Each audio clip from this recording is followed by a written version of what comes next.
Alright, we're ready to go. Right, so welcome back to Mokhul Empire. Today, we're going to go straight into the battle. I mean, does anybody need a big catch-up? No. Adrian's put his hand up. Do you? No. Okay, so we ended last session as you were walking through the orange orchards and you come across a small contingent of Hound Guard trying to stop your crew from escaping Mokhul City and getting the hell out of here. Anyway, there was a bit of a parley between Makra and Achilles, and Achilles kept saying that you guys were traitors and you just needed to hand yourself in. And that was when Makra hefted up his Titan Maul, and we ended the session there, just as he was about to strike at Achilles. Alright, so everyone's rolled initiative. I guess we're about ready to just get straight into this. Mm-hmm. Alright. Let's do that. Did I get a surprise on him? No, of course you don't. You're fucking swinging a Titan Maul at him! Yes! I mean, it is pretty surprising. Massage, you little bitch. You didn't shank him with like a dagger, you went... I get HP about using this inspiration system, because I'm on fucking knocking on death's door here.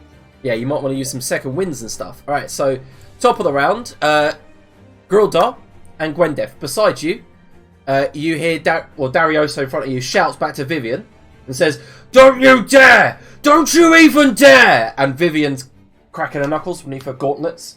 And you can see smoky tendrils appearing on her shoulders as she's shrugging them. And you see that the rune sword on Darioso's back begins glowing. Vivian moves around here. Takes the dodge action. Nathaniel goes, "Aha!" and draws his rapier and goes, "It's time to do battle, friends! Forward! Smash upon their shields, destroy them all!" And everyone gets 9 temporary hit points. Oh, get him. Little bit. Alright. What's the rate of that? Sorry, it was 30 feet, so I don't think it reached you, I'm afraid. No. No. Oh, if you put that in the +9 on the count sheets, it doesn't go on your actual count, does it?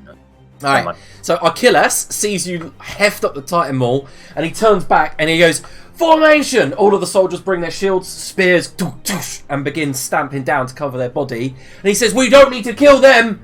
Kill their crew and they can't escape!" And he takes the dodge action. Whoa. Bringing his shield up. 1, 2, and then moves into formation with his men. Wave Cleaver gives orders, brings his scimitar up and says, "Forward, slowly!" And 1, 2, moves up to back I can't up. believe how shattered all of our fucking head cannons and wave cleaver was this token. It fucking blew all of our heads. No, I had a week to meditate on him, and I like sexy daddy. I know, I like Nice. it, yeah. Alright, so Darioso goes, "Rah!" and just charges straight out the front line over here. Bashes straight into the shield wall. Get in, Darioso. Yeah, goes for 2 attacks with this Seedbane sword. Yep. First one cuts through the first guy, and you see that it cuts off his arm, and then with the second one brings it round and then slices his head clean off, creating a hole in the shield wall.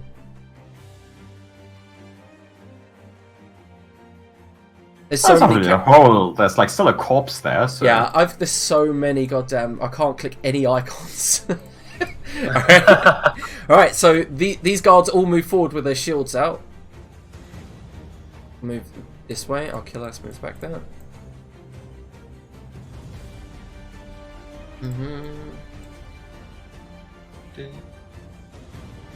I'm still not in the right place in this initiative, mate. Are you not? Where are you? I'm right at the bottom. I should be next. Fuck's sake, Curse. You asked me to roll initiative, and I rolled initiative. Last. That's not my fault, you fucking... What number are you? Can you tell me your number? 19. 19. Got it.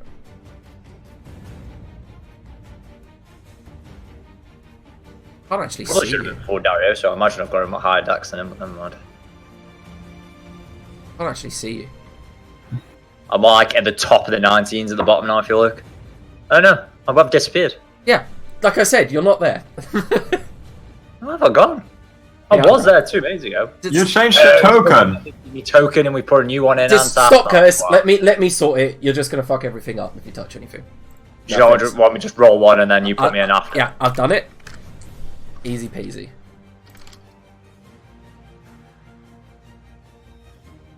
The pirate brutes moved. Wave cleavers moved. The guards are currently moving.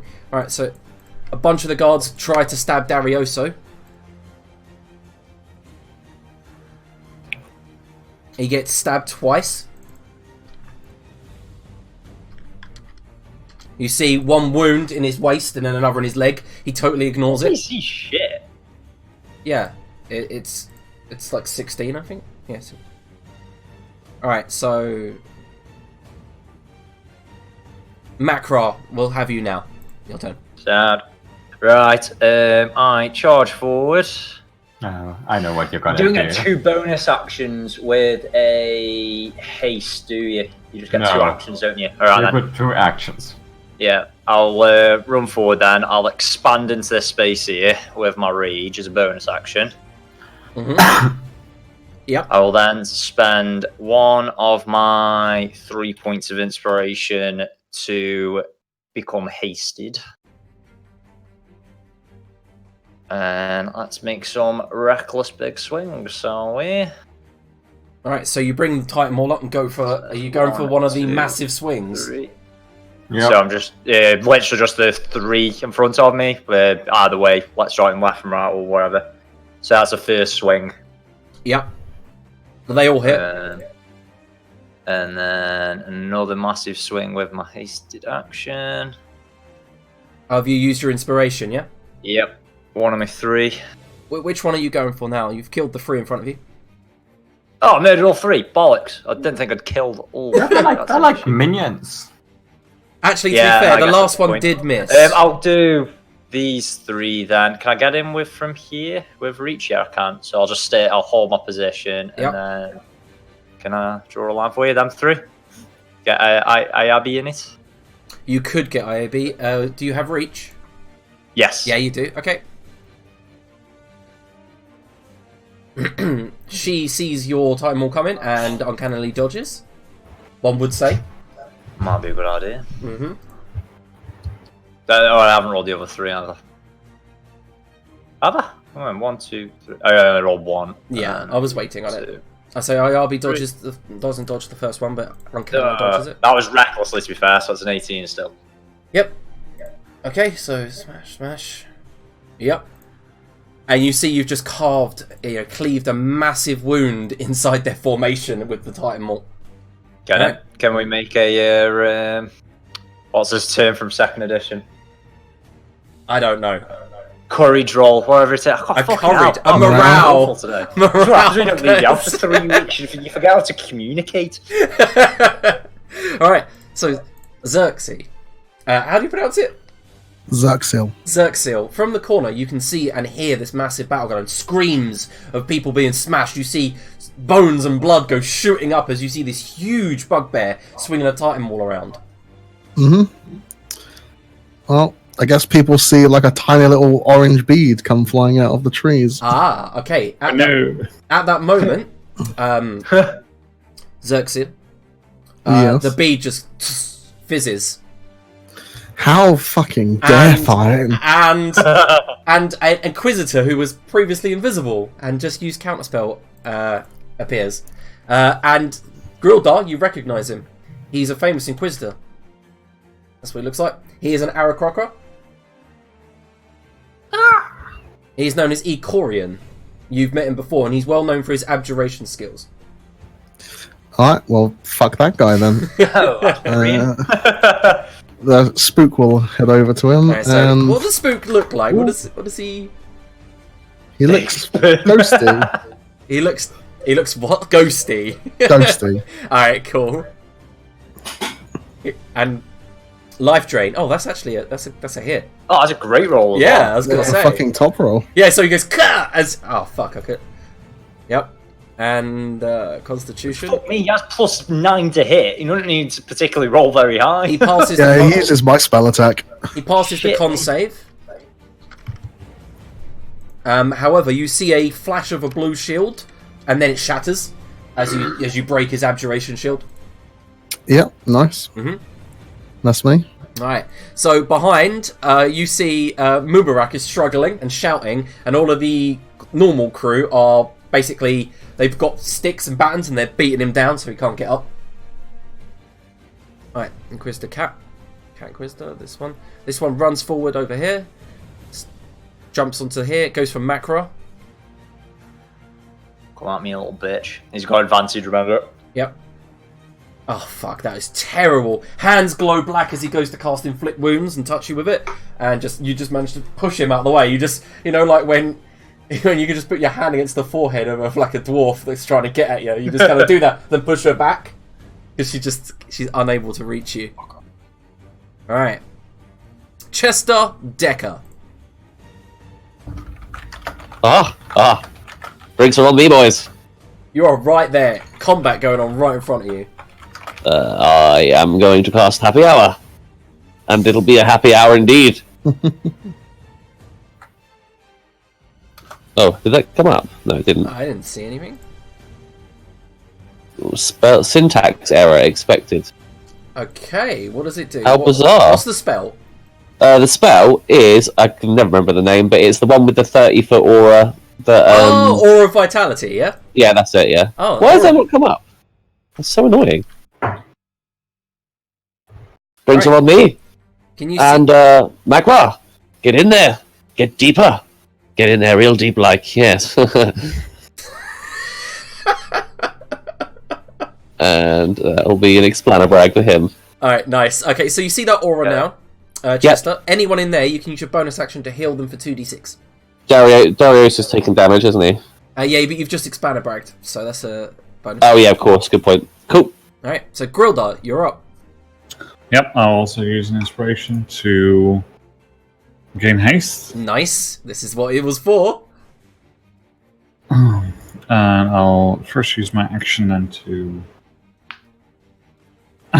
cast a shield right in front of these people. Mm-hmm.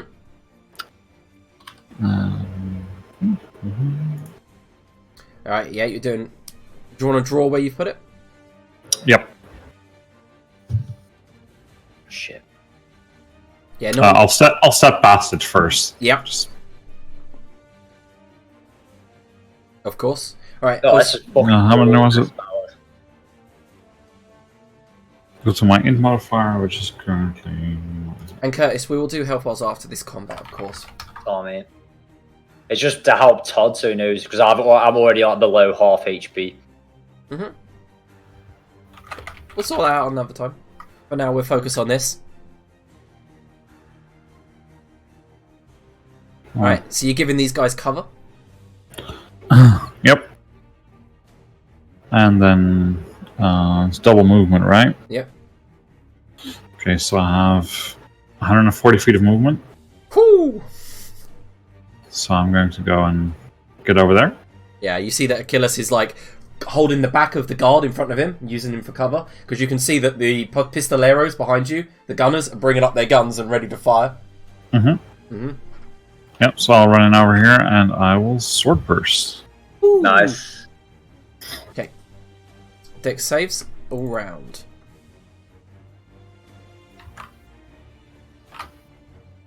Alright, so 2 fail.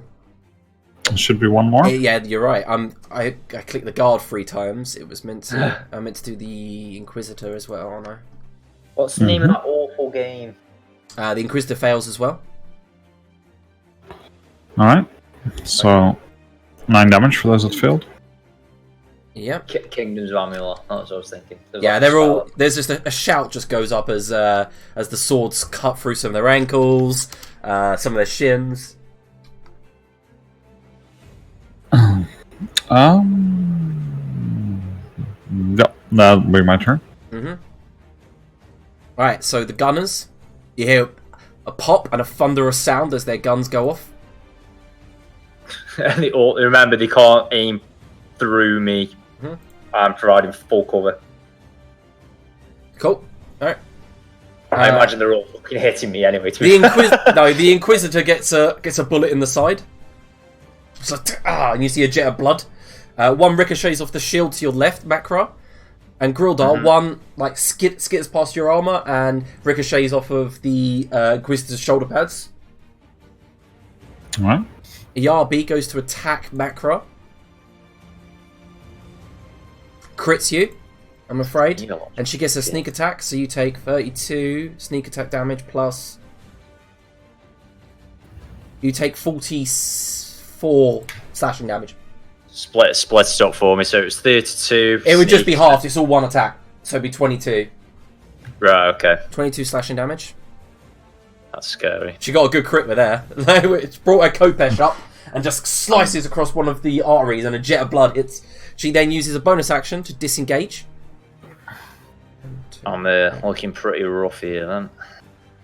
Runs into the bushes there. Gwendeth! Everyone who drops their weapons gets bad. We are not the bad guys here. And then, like a bad guy, I shoot the bird.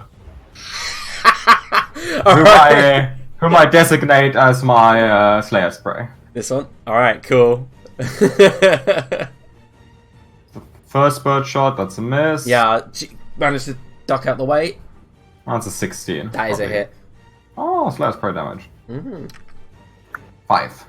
Alright, cool. Hits his wings. Feathers go flying. And I end my turn.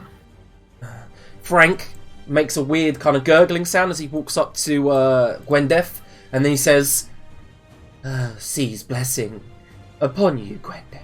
Gwendeth, he casts haste on you. Oh. Didn't even have to spend inspiration. Look at you guys wasting resources. Probably more effective on you, to be fair.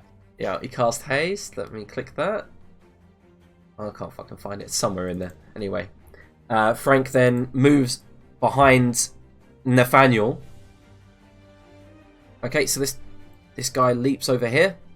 He uses his totem ability to leap. Lands next to Makra. Goes to stab him. Punch dagger. What's your AC?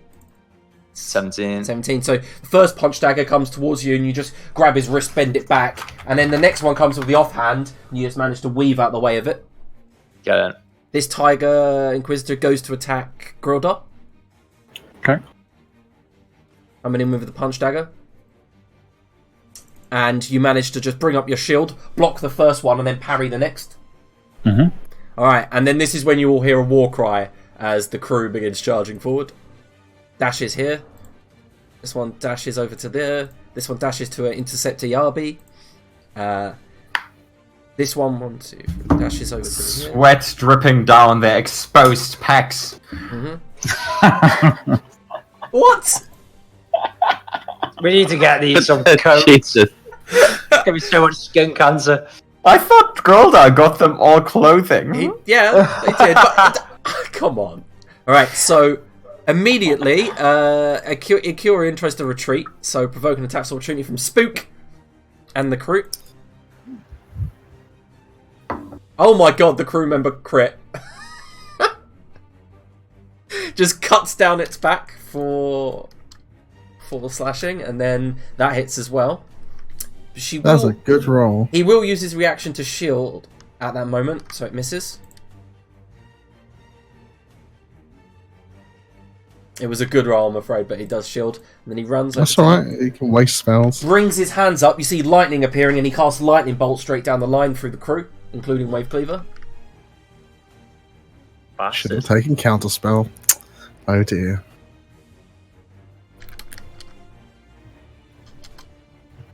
Bollocks. Sorry, hang on. Can you hear me? Yep. You want to counter spell? Yeah, I've been trying to say it for ages. I forgot that I was muted. All I'm right, just so gonna yeah. turn around and go, you're uninvited. Alright, so yeah, you bring up your hand, and as he's casting the lightning and spinning it around to fire it down the line, it just fizzles in his hand, and he looks down confused. Looks towards you, Chester, and his eyes narrow, and then he uses the rest of his movement to fly 20 feet in the air. Ah, perhaps you've heard of me. Use a little taunt. Alright, yeah, so the marksmans all take aim. Two of them... Oh, no, they can't.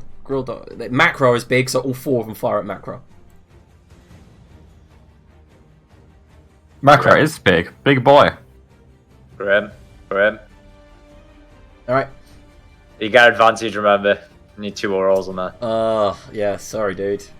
Forgot about that. It was very bold of you to Yeah, okay, use so- the thing that gives everyone advantage. 22. I want a big gap in the formation. 22, 34 damage, so 16 piercing damage. And that's me down. Does it actually work out like that though? Do I take less damage if I do them individually? No. No. All right, It so does work like that sometimes. There's 6. yeah. There's 5. Yeah, doesn't that get rounded down? There's at least It does 11 get damage. rounded down. Oh, okay, yeah, okay. We'll do that. Obviously, It doesn't help because Liam's math was wrong in the first place. was so it 11, Yeah. 22 plus 12? I'm taking at least 5 damage from the first. It's 11 damage from the first two. I thought it was 34. I'm sure you said 36. Your math is wrong as well, Rocket, because your spook doesn't get his own proficiency. Your thing replaces his completely. Yes, That's that's correct. Which is +9. Is it? Because it's rolling a 2 for his proficiency.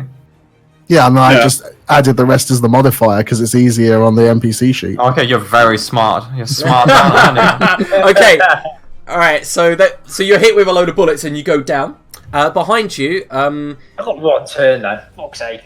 so I believe at this moment it would be Grildar with his passive perception that notices it, but Mubarak stands up in the back of the wagon, and you see all of them are trying to go, and then he goes, "Ah!" and black skeletal wings shoot out from his back, and his eyes begin to glow black. Yes, he is an ASMR. And all of the crew go, "Ah! Ah!" and begin to shy away from him. Alright, Vivian opens up That's annoying. the Fix it, fuck him up. Alright, so Vivian brings her hands down and the ground craters around her as she opens up something, and you see shadow burst from her. She disappears and reappears right next to Achilles, and then just brings her iron gauntlets up and goes to smash into his body. Alright, if I can find a carrot sheet. Alright, so she goes for an iron punch. Yep. Hits him for 5. And then she's gonna bonus action.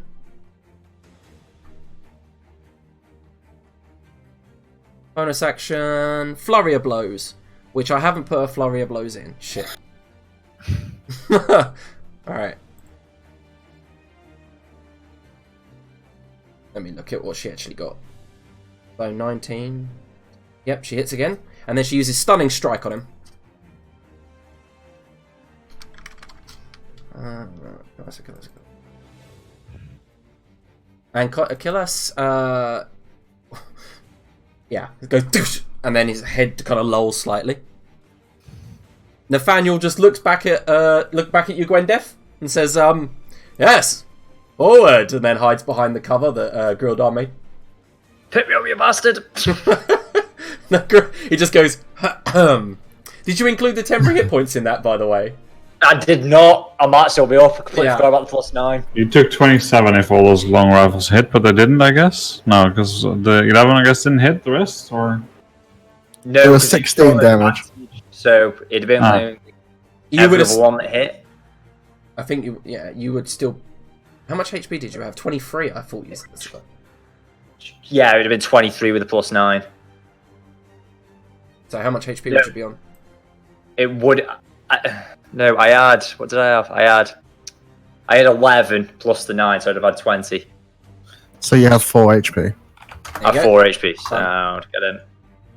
Macro, it's your turn. Get in. So this inspiration thing, it says I get to use a fighter's second wind ability. Does that mean I'll get to roll a 1d10, or is it just my usual hit die, a 1d12? It's a 1d. It doesn't. It just says you get to use the fighter class feature second wind. Yeah. Which, So- technically speaking, is 1d10 plus your fighter level. Yep. Yeah, which is 0. Yeah, so that needs let me read rewording, or it's. I mean, the man survived the car accident, so he has quite a high fighter level. So what, Bob? I was just raging before it happened. Fuck's sake!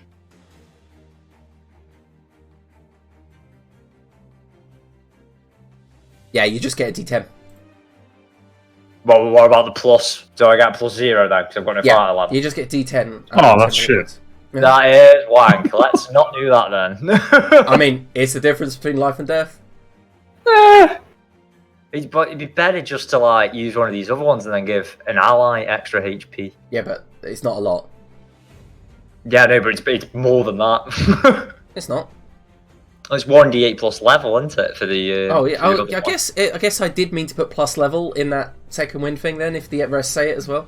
Yeah. Alright. So I'll do 1d plus level then. That might be worthwhile. Alright. Then, so 1d10 plus 6.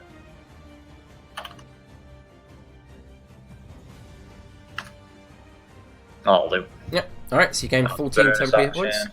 Oh, 14 hit points. Right, what do we do? There's a lot of dead bodies.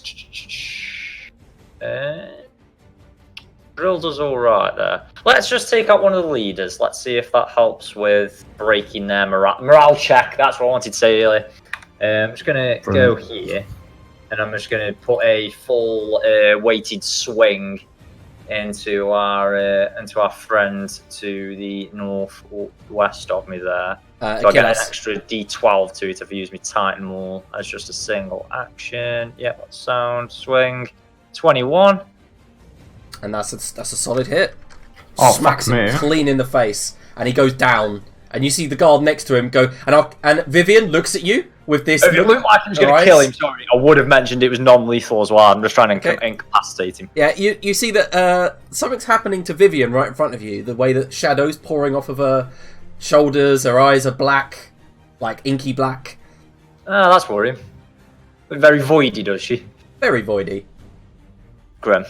Are we the baddies? We've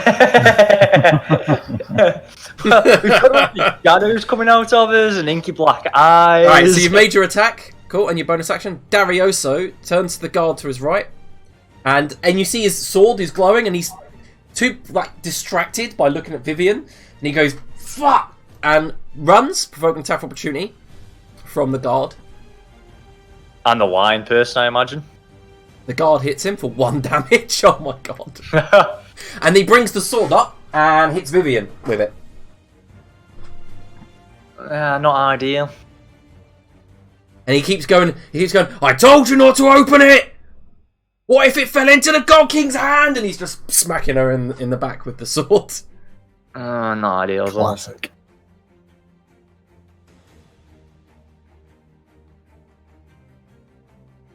Yep, hits her twice, and she just ignores it. I think we'll be ignoring these two in a minute and fucking getting out of dodge. Yep, so 25 plus... Alright, the pirates, these ones break off. Begin to engage with this guard here. This one moves over to there, and then that one moves over to there. Let me just do some quick rolls. Okay, they rolled good. So this one runs up to Yabi and smacks her in the back. 7.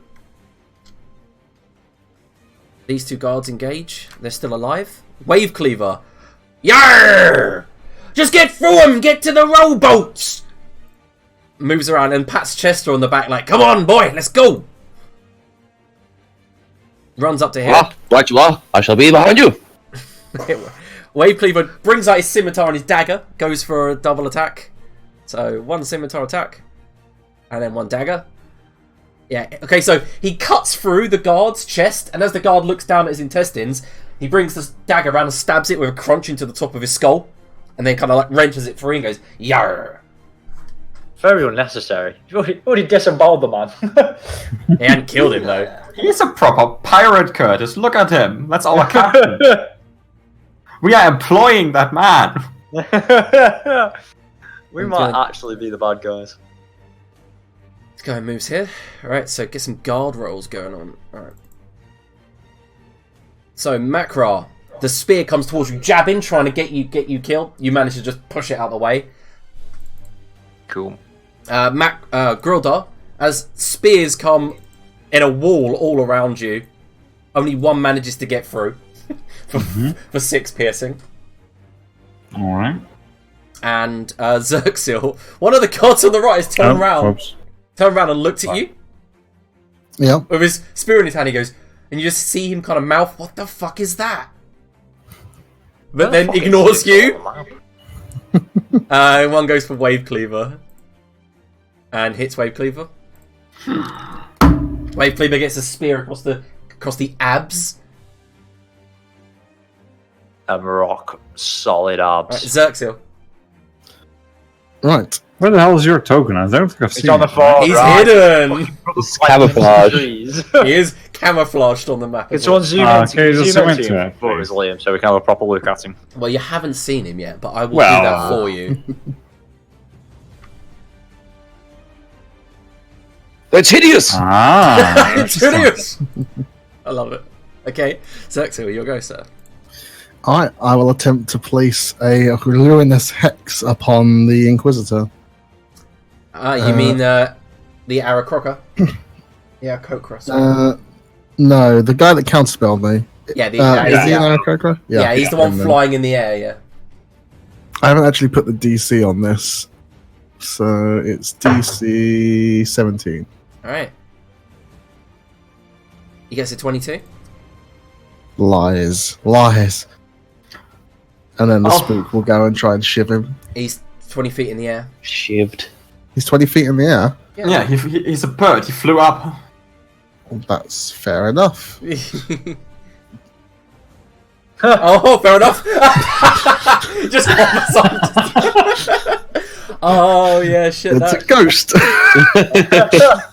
Nice. So he hovers God, that's up. another really fucking good roll. Yeah, It that's, is. Spook is better than I That am. thing's so good. He is. he's rolling really well. All right, cool. So the Starting ghost to threaten. goes up towards him, and you see the Aarakocra's face like, oh shit. As the ghost just runs for it, and you see like necrotic energies begin like turning its feathers black and shriveled as they fall down. Nice. All right. Yeah. Okay. So the crew behind you sprint in all directions away from Mubrak.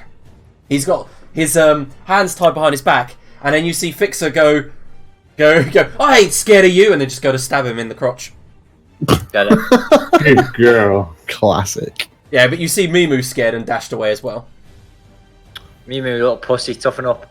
And she Fixer fails with the stab. She goes to stab him, and Mubrak just dodges out the way with his arms behind his back. And these skeletal wings are like emanating necrotic energies, and all of them are just running in different directions. Alright, this Inquisitor sees Chester and tries to... Actually, no, won't. It will actually can bonus action disengage, moves around here and goes to stab him. Fuck off! Mm-hmm. Okay, so with the offhand, she stabs you for 6 piercing. You good sir are a braggart and a cur. This one leaps towards Grildar, and Grildar, you are now surrounded. Great. I like it. Yeah, because you're going to sword burst, aren't you? I just know it. Alright, so the short sword comes in. It hits, and you take 14 piercing damage. Okay. That's its turn. Chester! Let's play a game. A hot game. No, wait, it's concentration. Yeah, I know. So the other one doesn't say anything about concentration. Then. Aura of Vitality is concentration. Bollocks! I checked that so much before I cast the thing. Okay. Did you? No. Well, I checked my character sheet, from which I blissfully forgot to write it down. In that case, what else is not concentration? My character sheet's slow. Would you be happy if I took that back, Liam? Yes, of course. You would have Thank you, known, of course, as a character that was... I'm not sure he would have.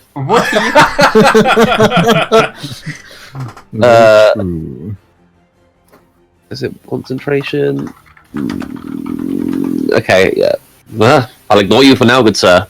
Get your cheap shots in. I'm going to place a pin the tail on the donkey, and I will draw you the shape. Remember, it gets allies. Pentatonic Donkey is also concentration. Yeah, sorry. Oh, for bollocksing bollocks. That's what bards do. They have concentration spells. That's what they do.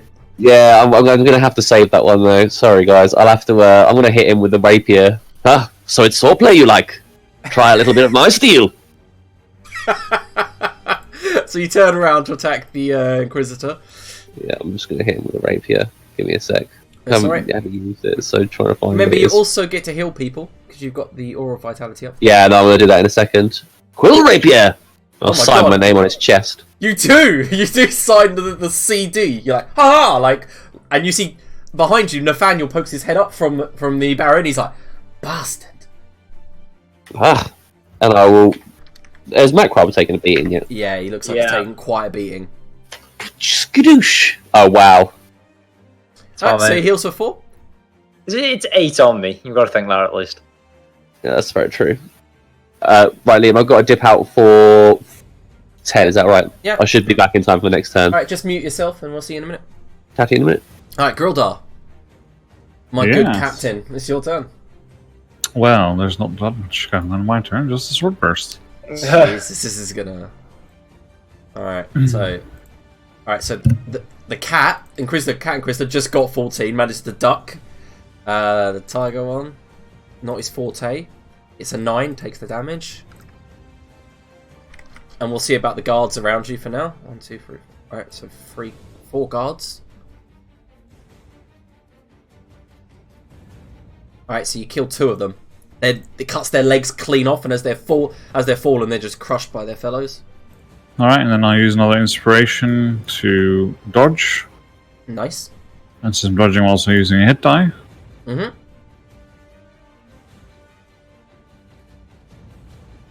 Okay.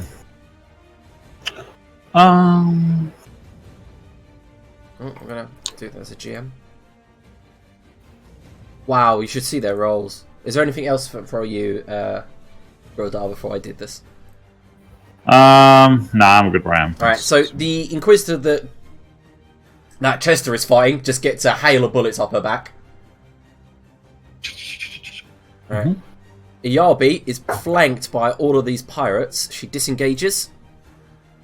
1, 2, 3, 4, 5, 6. And then attacks Macro. Wangy.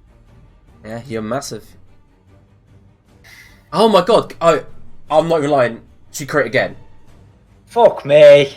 So 30 plus 45 slashing damage. Oh, I wish she didn't. Literally enough to kill me. Yeah. So she just cuts you down. Alright. And she's, yep. I had 22 HP there. That's some bollocks, that is. Oh, really? Oh, shit. Alright, so you're downed. Alright, Gwendef. So, this dude, is he still, tied up, or did he break the ties? Yeah, he's still restrained. He's still restrained by his legs and his hand. He's just standing on the wagon with his wings out, scaring people away. He can't really go anywhere. Okay, then I shoot the bird. Okay. You know what, we're shooting the bird really hard. I'm Zephyr striking. Okay. As a second level spell, which doesn't do anything. Did it not go? Where's my Zephyr strike? Come on, go. Roll 20, load. Okay, we're pressing it again. I've now pressed it twice. Let's just... You know what, it's going to do that classic roll 20 thing where it catches up and just sends us 5,000 different notifications. Okay, so with Zephyr Strike, I'll do a Dragon Slayer. Okay, that's a miss. It is a miss, I'm afraid. That's rubbish. In that case, twice with the normal. On the bird, he didn't have 4 reduced AC, though? Or is that just on that No, turn? he saved. Oh, no. Oh, bitch. Shit, okay, so that... That second one is just a 19. It's not a crit. Oh. Because yeah. I missed the first one. So, but he still takes the Slayer's Pro damage. Yep, okay, so so which one hit? It is 7 plus 14 plus 4. Alright, so you shoot him out the sky and he falls to the ground. The arrow hits him clean in the chest and he just goes down.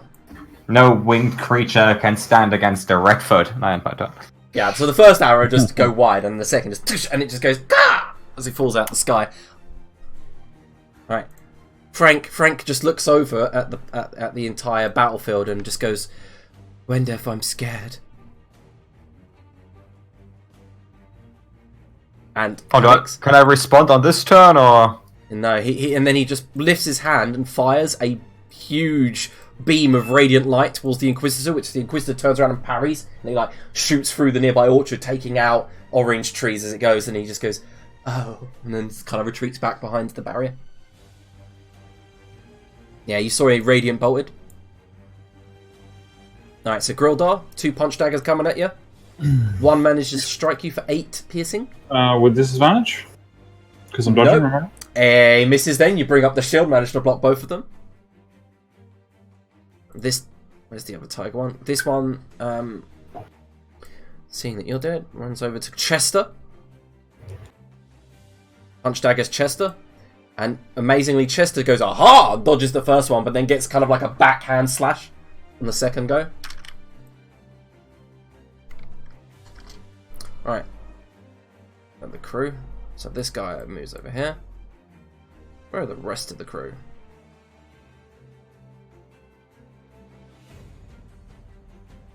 Alright, let me make some rolls.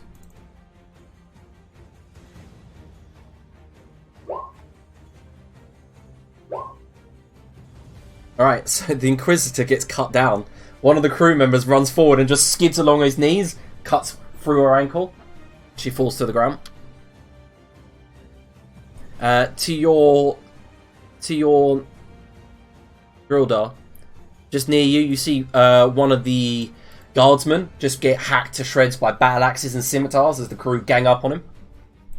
Very good. This guy here. Right, that guy's down. And the marksmen reload their rifles and do a fusillade at Darioso and Vivian.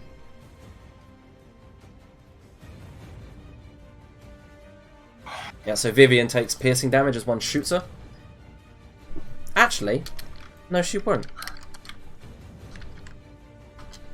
Oh, is she gonna catch it out of the air? No, it still does some damage, but she brings her metal hand and it just ricochets down her gauntlets and smacks her in the chest for like 2 damage. But yes, so close. Could have. Alright. Mubarak, restrained, just keeps his wings up. Vivian turns round and you shout something unintelligible at Darioso and then moves away over to here. And grabs the marksman by the neck and then hits a button on her iron gauntlets and they cinch shut, breaking the guy's neck instantly. And then she throws him to the ground. And you see steam now shoots out of her ankle. There's like these boots, these metal boots. And it drives her into the next one. They roll to the ground and she's like, poof, smack. And you just see bone and blood and gore pouring up all over her face as she's punching this guy in the head continuously. Get in.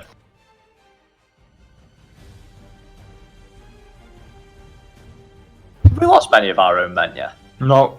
Alright, so Nathaniel goes, well, if Chester can do it, I can. 1, 2, 3, 4. Gets about there and goes, nope, nope, nope, and runs back. Dashes back. Kind of gives him the side eye.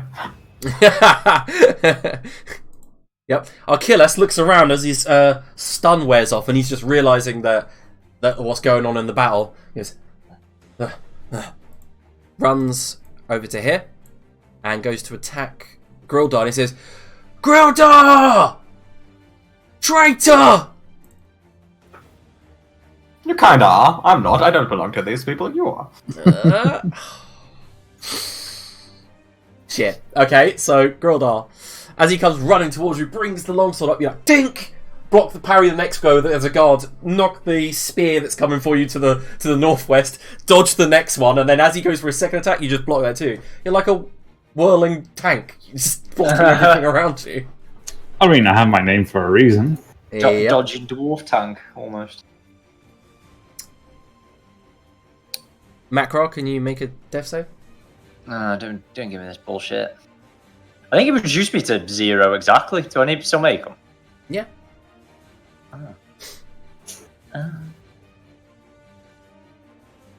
Right, That's cool. a fail. Alright, so Darioso attacks the nearby guards. He's like, Vivian! For fuck's sake!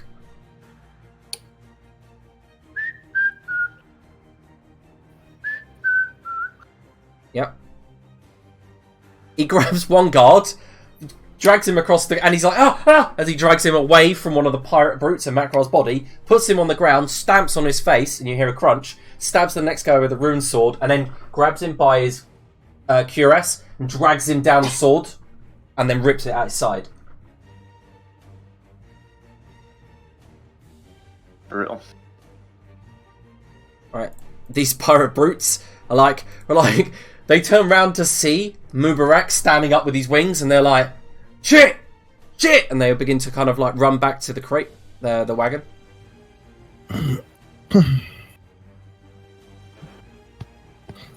Wave Cleaver's like, Gwandalf! Shouting out your name, he's like, Gwandalf! George! Gwandalf, kill him! He's like got like that when you're flailing when you're surrounded and you're just flailing with the sword attempting to try to stop them from stabbing you. It's kind of what he's doing. One of them's a good strike, but it's not enough to kill the guard, and the other misses and he kind of falls to his knees, stumbles back and goes, "Yar, you know who you're facing? Yar, Captain Wavecleaver!" And 2 guards are just jabbing spears at him, trying to get him off guard. And indeed, That's my boy. One of them gets him in the gut, and you see blood spill out, and then they rip it free, and the other boots him in the ankle, and he goes down to his knees, and then they crack him with the shafts of the spear. Oh, these guys are dead. What the fuck are they doing? They're insane. Xerxil, sir. I would like to ruin a Yarby.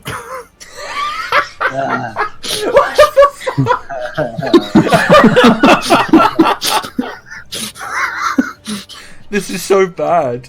Yep, fanfic that one, boys. Okay, so Constitution, she gets a 16. Cool, that's a fail. So she got -4 AC, Alright, cool. which is good because I rolled lower. Yep. Oh my god. That fucking Got it. familiar, yo. I've literally just been rolling like double 7s. It's ridiculous. Yeah, you're I mean, Keep in mind, it's not familiar. It's like it's its damage feature, basically. Yeah, it's my main part of my class. Oh, fair enough, fair enough. Anyway, the ghost comes rushing up to her, and there's fear on her face as it's like, ah! And like it gives her a good left hook, but goes straight through her face. And then you see like blackness appearing all up her face, like kind of mold skin as it begins to flail away, and she's going, ah! Ah! She screams, like the flesh is just peeling off into her hands. Lovely jubbly. That's me. He's also running. What's it called? Rolling insane on the D8s. Yeah, I know. Yeah, the damage rolls have just been disgusting. It's ridiculous. Grildar, are you still dodging? oh yes. Fuck's sake, it rolled a crit and a nat 1. Seems about right. So the cat Inquisitor brings its short sword in, and it's just about to get that vital blow, and what you do is you catch it between the plate mail of your biceps and you twist, and it forces her to break like a wrist to turn, and then you just move out of the way. And she uses bonus action to disengage and looks at Achilles as she does and says, there's like kind of this, and she shakes her head, and you hear, "You stay, I go," and she darts away into the woods. Alright, Chester Decker is going to... Aha, I'm still here. Oh, okay. Yeah, okay, so you've seen Macro go down. Yep. I can sense or massage him, can't I? If you want to get I there, need to get in touch. you will get attack You from can also bonus action anything. Yeah, you could use Okay. your Aura of Vitality. Yes, I could do. Yeah, alright then. I'll do that. It's a good way to get people up, that. That's why you have the spell. Yeah. But I'm also shit with everything else, and I can't use another concentration spell, so I'll quill rapier him. You too can taste my steel. The way you said that. What? He's the least threatening man alive. Yeah, but it's like, you can taste my steel. It appears you're quick and nimble. Your life spell. Can you put that back in the chat? I didn't see it the first time. Put what? His health spell. Who's on about? Well, he didn't. We went through the whole thing if it wouldn't copy over, so we'll just... Right, okay. Alright, so Macro, you get 5 hit points. Is he here, is he? Yeah. I'll be 2 seconds.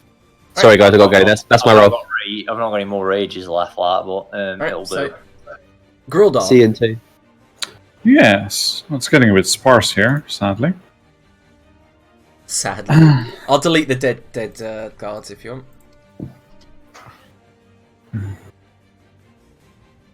There you go. Yes. Well, time to fight Achilles, I guess. But since it's still quite busy here, I will sword burst again. Fucking. Oh, nice. And I'll use my last inspiration to use my action to dodge again. Alright. I'll use an extra hit die again. Mm-hmm.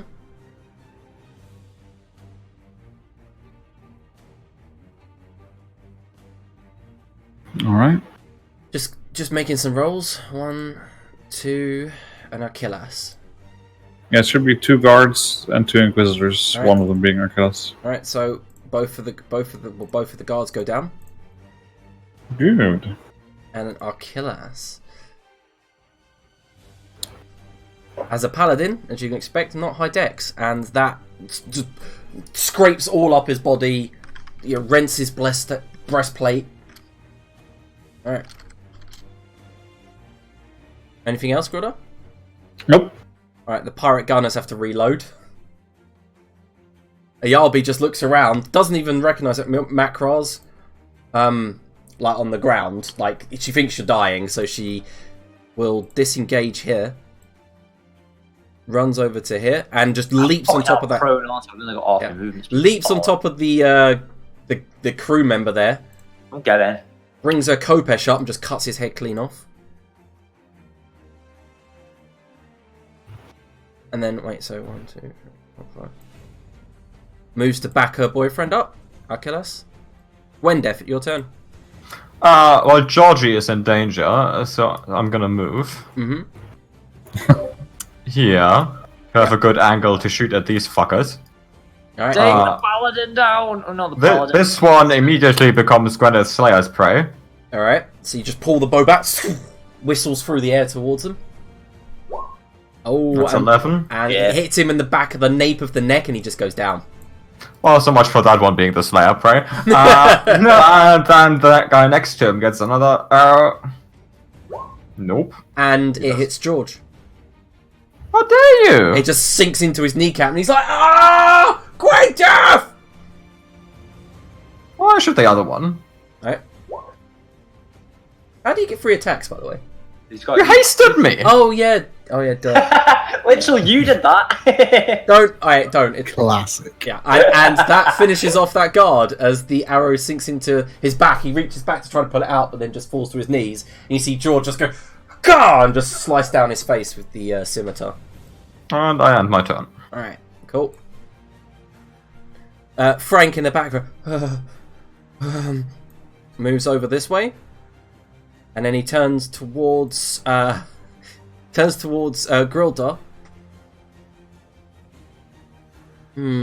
What spell should he cast? He casts not Cure Wounds. He doesn't do that at Grildar, actually. He sees Macra on the floor struggling and sends a healing word towards Macra for 13. Oh, get in. He rolled 2 4s and a 3. That was pretty good. This Inquisitor sees the healing word go like towards Macra, and he over there. I'm assuming Chester would use his reaction to attack with the quill flute. I don't know where is his attack. Oh, there it is. The quill rapier. Sorry. Actually, fucking hits, doesn't he? Slices down the Inquisitor's back as this guy tries to stab Macra on the floor. Bastard. Crits you. Fuck off. Twice? Holy shit! I'm not having a fucking go yet, you bastard. It's not that much damage though. Wait, let me work it out. So you take 11 damage. Fuck me. I'm not raging. That's quite a bit. I'm glad I got that fucking healing word, or I think I'll be back down again. Alright.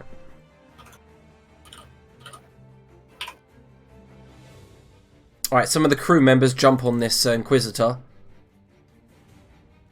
One of them manages to crack across his armour. He lets out a grunt. The marksmen run. They see Vivian beating the shit out of their friend. They drop their rifles and they run. Mm-hmm. They are gone. Alright. Vivian sees them going, turns back, and makes a beeline towards Macra, runs past Darioso, and... Get Inquisitor, you dickheads! Yeah, and goes to attack the Tiger Inquisitor. Oh, I was worried about the Cat Inquisitor, but never mind. Yep, smacks him clean in the face. Alright, Nathaniel, dodge. Achilles attempts to attack Grildar again. Are you dodging again? I am. Fucking hell, you're just ridiculous. This is like, what was the character in Voidheart all over again? Mm-hmm. Yes, good old dwarves, eh?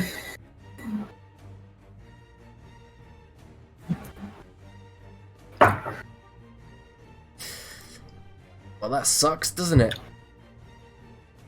And as the longsword comes down towards you, glowing with smite energy, you just bash it to the ground. As it hits the ground, it just dispels and dirt goes everywhere. Killas, however, is going to run if you would like to take an attack of opportunity. I would like to.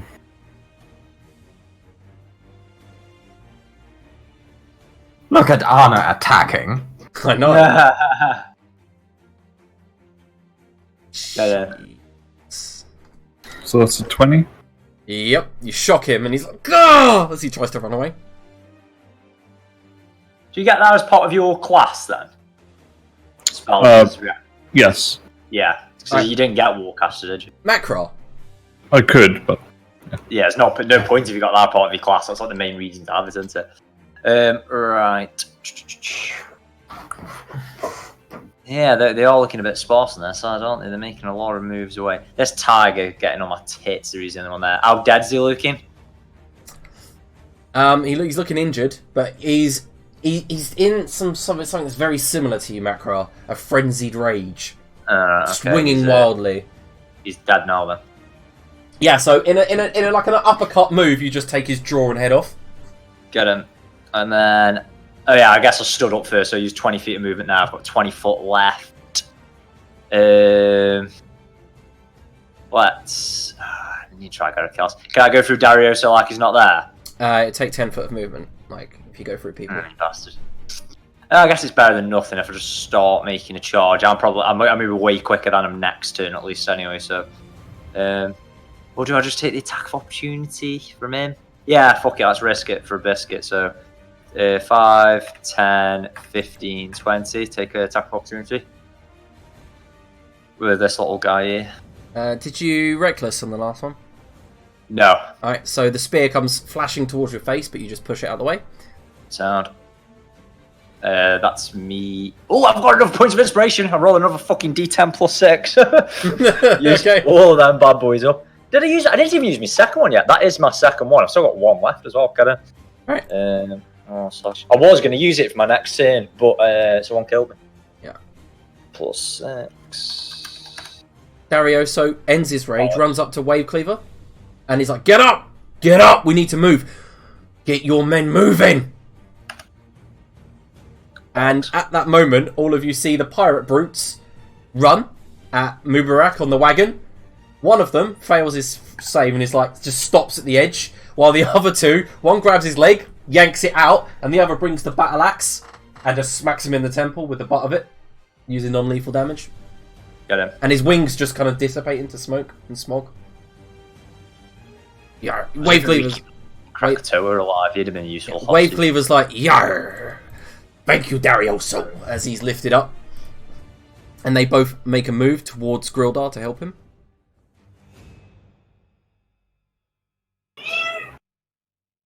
Wave Cleaver charges into this guy. Oh my god. Trips up, rolls, and then loses his scimitar. Xerxil. He's fucking useless. But he looks very good while doing it. Yeah, and that one. Yeah. I'll move up into range of Ayabi and Cackle to keep the -4 AC on her. Yep. Okay then. Then Spook will fly over and attack her. The lion guy gets an attack. The lion guy does get an attack.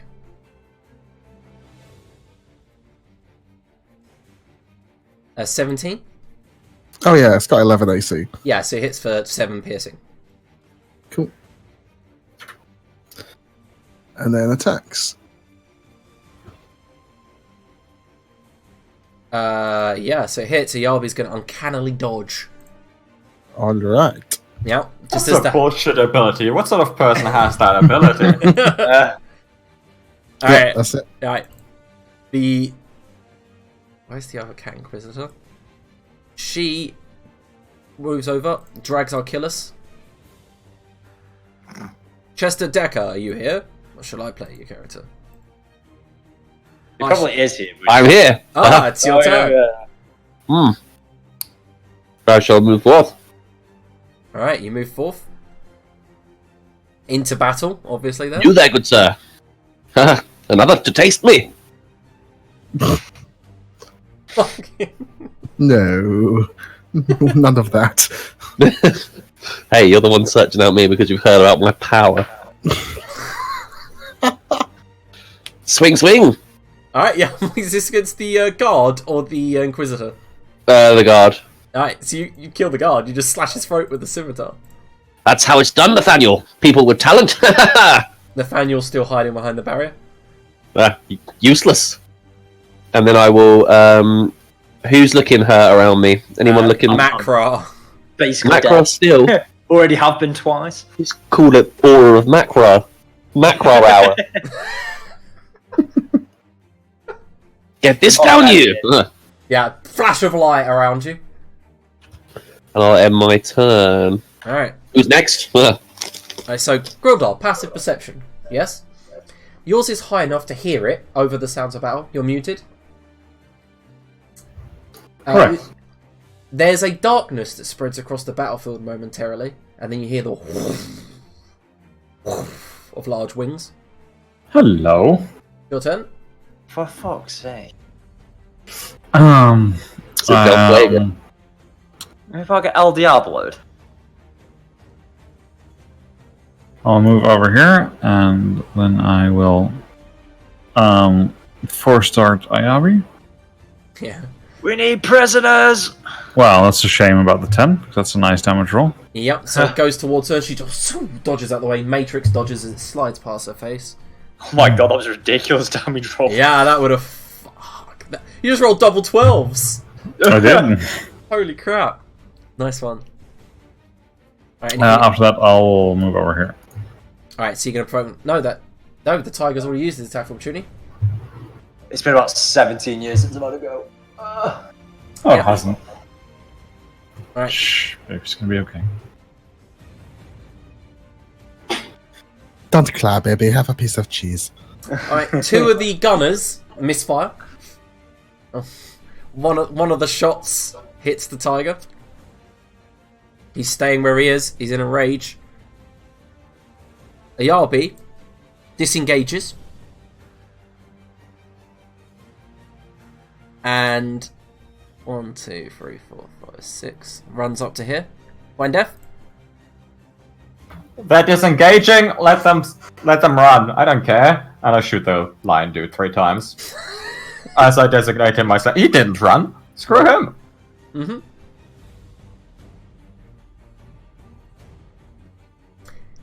Ouch. As I turn him into a pincushion. Yeah, man. So how do you want to kill the guy? He takes like one shot in the left peg, looks at it, then the second one goes into the other peg, looks at it, and then one straight in the head. Alright, cool. Nice. And he just kind of slides down out of his rage and onto the ground. I generally think you've won. And I move up and end my turn. Are you letting them run? That's the question first. But Grandeth is. No, cool. Did we even take any casualties yet? Nope. Over the me dying? You've lost a crew member. Oh, did we? Which one what did we lose? A bruise? Crew. Just a normal regular crew. Yeah. Now they're the Backstreet Boys. 2, 3. He moves here, Frank. And then casts Healing Word. But I like Frank. Frank is a good dude. Yeah, Frank's a good guy. He knows whom to haste. Alright, and the Healing Word hits Makra for 8. Get in. God, I'd much prefer these whilst we're still raging, but they'll do now. Alright, the crew members all start cheering, like jeering at the killers, the Inquisitor, Ayabi, and the 2 marksmen that are just running for their lives. It's like the end of the Mountain Blade game, and like when the enemies were all routing. Vivian brings her fist up, and then you see this like smog emanating from her. She goes, "Are we killing them?" Prisoners! She kind of looks towards Wavecleaver, and Wavecleaver goes, "No." And she goes, "Uh-huh," and then begins running towards Ayabi. 1, 2, 3, 4, 5, 6. Uses Step of the Wind. 1, 2, 3, 4, 5, and she punches her clean in the gut. It was one of them non-lethal gauntlet punches to the gut, though, wasn't it? Nope. She punches her in the gut, brings her up, and then does a bang backbreak on her, and then drops her to the ground. She's struggling, still barely alive. Oh, no knowledge. Oh, sorry, that was meant to be. Alright. Nathaniel goes, dodge. Achilles turns to see his girlfriend being broken on the floor, shrugs, and then continues to run. Oh, I'm half tempted to let her live now, just for the pain that he's gonna have. Mm-hmm. Do you remember in the arena when she turned on him? Mm-hmm. Still though. Are the people at the top of the screen gone? Yeah, they're 10 feet away. Okay. So they're still technically catchable. Macro. Yeah. What? It's your turn, sir. Mm-hmm.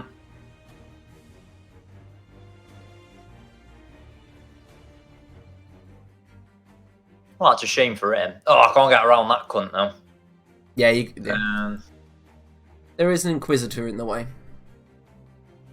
oh, I've got a good idea, actually. I'll go here.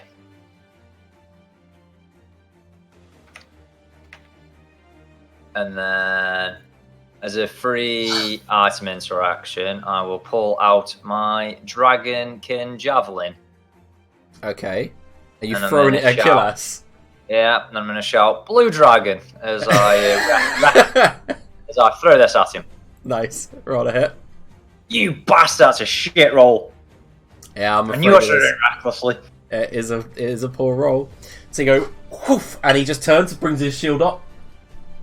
It doesn't like stick to the shield. It kind of like crackles with energy and then smacks it and then bounces off. Bollocks. I've got another attack, but I can't use my Titan one to do it. Have I got another? I've got another inspiration. I'm fucking rolling another 1d10. Okay, Darius on. Oh my god, that's dire. Darius I've HP another. strolls up to you, Gwendef, nods, points towards the rest, and goes, "I ain't chasing him."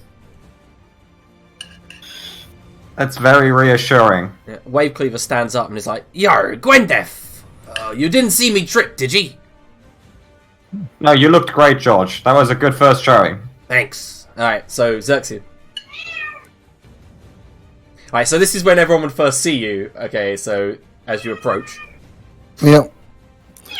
Yeah, I'll just move into the middle of the road and point a finger up in the top left corner and shoot a fireball at them. Alright, so Mackerel definitely gets hit by that. No, because they're 10 feet off the screen, Oh, right? yeah, so you're going to go for like that kind of archway, yeah? Yeah. Alright, so there's a raging roar in the distance, setting alight to the orchard and burning the, Achilles goes, "Gah!" and then falls down, and when the kind of fire recedes and there's all these tiny fires all over the orchards, Achilles is burnt to a crisp. Bollocks. Then Spook will go after ARB. What She do is- people not know about prisoners? She's Damn prone. There's a strange lizard man She's helping us. prone. You get an advantage. Ooh, okay. And Nice. Spook, Seems damage. how does Spook kill Ayabi? No! I guess he literally just forces him. No, I can't say that. Don't say that out loud. I know what you're about to say. Do it. He There's forces himself telefrags. inside her, Oh, for fuck's sake! and she just Why- burns away into like a necrotic dust. Thank you. Okay. Full penetration. You come back from that. Why the? Full penetration. All right, yeah. So you basically telefrag her. That you could have used that. Yep. All right, guys, it's combat over. Get in, boys. I only died once. That was glorious. No, just not still alive here. Sorry. There's an Inquisitor here still alive. Oh yeah. Oh sorry. On her turn, she would have dashed away. She would be like 90 feet away. I forgot to move her. Could you do that and disengage with me? She's been there for ages. It was. No. She only ran there on my last turn. I purposely ran around her because I had to run around to throw the javelin. She's still there. I want that bitch prisoner if I can. Well, Let him kill your bunny, girl. well, we'll say that she's definitely not getting away then. Well, let's just say I capture a prisoner. Yeah, like Vivian could easily get hold of him. Get him. Yeah, I've also got 120 feet on my spells, so... Mm-hmm. All right, so Gonna jump up on the rock. Yep. I chain her up. Let's just say she surrenders and I take her as prisoner. What did you say, Chester? Gonna jump up on this rock and shout, and that is why you don't mess with me, Chester Decker. as loud as I can across the Empire. Yeah. Oh yeah. So go on, Xerxil. Introduce yourself. What do people see at this moment? What is this hideous freak? No. Well, you see the picture that you saw earlier. He is a greenish lizard folk, red paint and or blood covering his hands with like a skull-like totem mask. He's carrying a stick with a kind of large ruby in the end as well. Alright. We appear to have gained a small woodland quisling. Woodland Quisling. Oh my god. Xerxil, not Quisling. It speaks. Circle's the name, is it? Xerxil. Welcome, Zerxel. I appreciate the help, but this wasn't your fight. Why are you here? God King's men always Xerxil's fight. You make enemies of the God King. God King also has Xerxil enemy. Right, ambitious, but sure. Shall we talk on the road? I love this man. I kill God King. Or is it Need with us? ally. You could be Xerxil ally. Or is it with attracting tribals who have got these really grand ambitions? Come on, guys. They were in the middle of role playing. Why would you do that? I was to them? role playing. Oh, that was macro. Oh, okay. Fair enough.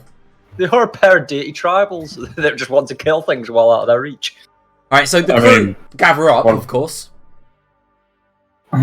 Yep, and then just want to head on the road and right on the road say, well, I mean, no offense, McCraw, but I'll just look at him. Yeah, well, yeah. I mean, at least I'm just a tribal.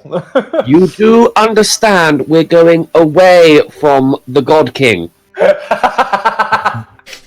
And I'm going to make a swimming motion. Splashy, splashy. Watery, water. Yes, Xerxil, good swimmer. Excellent. I love this man. Huh? Let's go. We have nary a time to wait. We must get to the boats. Right. Are you Chester Make a Decker? At your service, good sir. He's heard of me, you see. How? I have heard of him. He many Excellent. kills, many whispers. Chester Decker, powerful man. Splendid. Splendid. I say we hire him. Now, I hire you. You help me kill God King. Yes, yes. What a book it shall make now. The God King's folly. Chester's delight. I love it.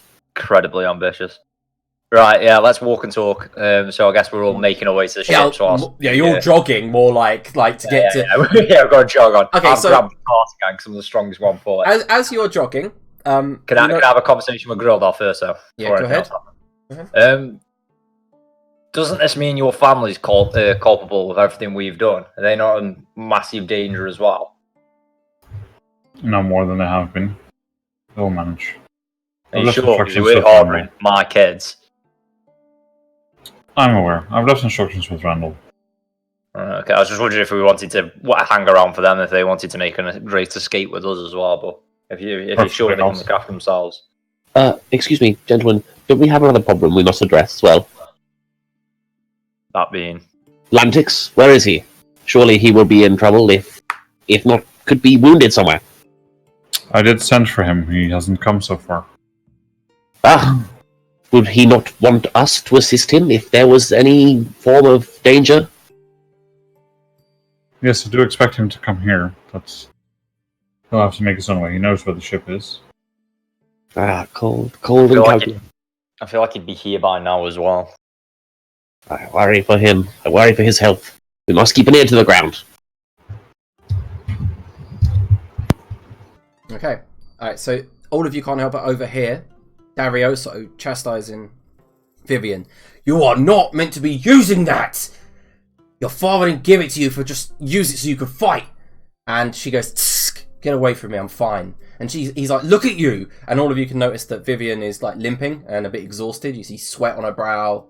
That kind of shadowiness has kind of faded away, and you can see there's now a pallid look to her tiefling form.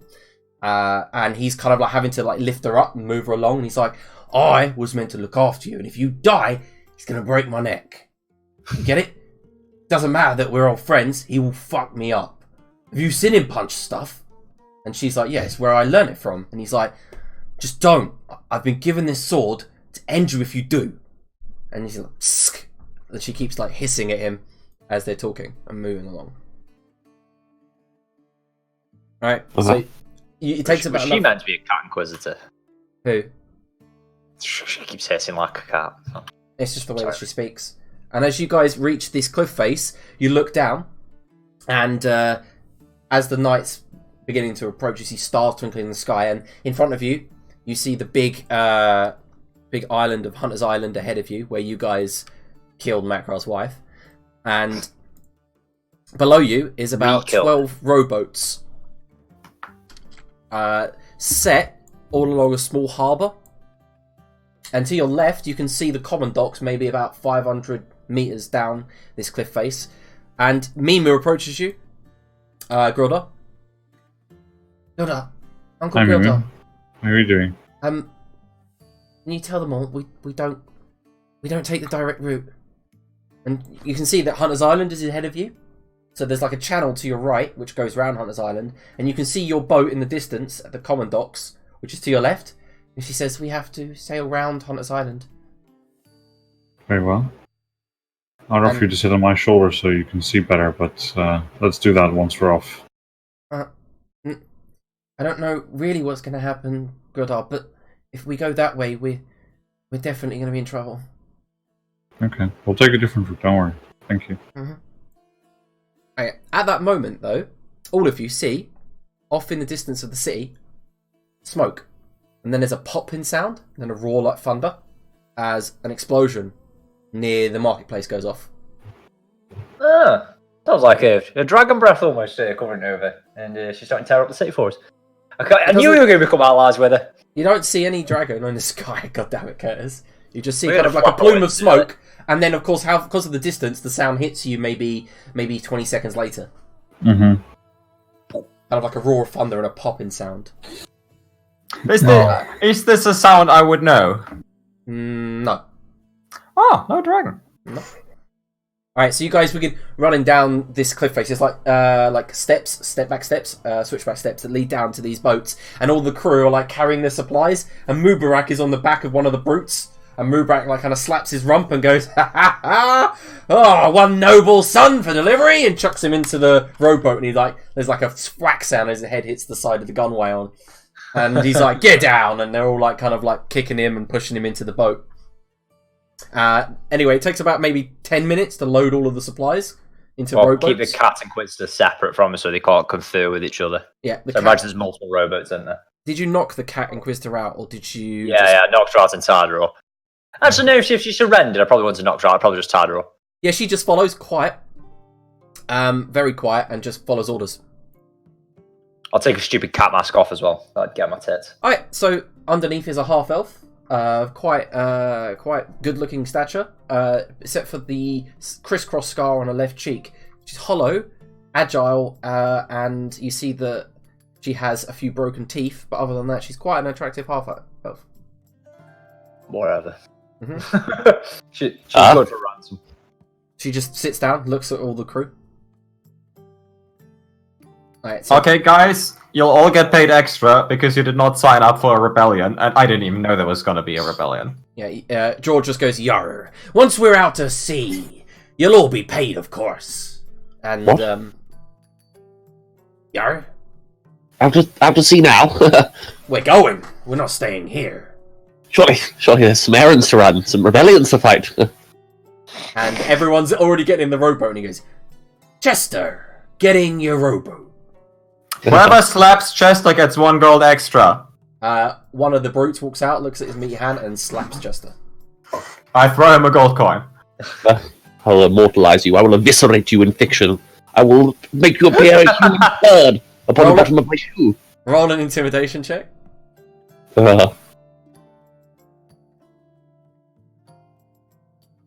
He says, 2 years later.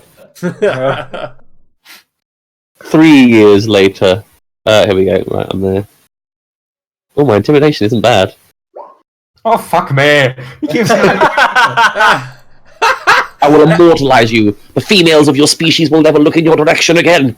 He looks around, and all of the crew are like laughing at him like shit, and he just goes, forgive me, Chester. Falls to his knees and hands you the gold piece. Ah, thank you. Excellent. To the boat!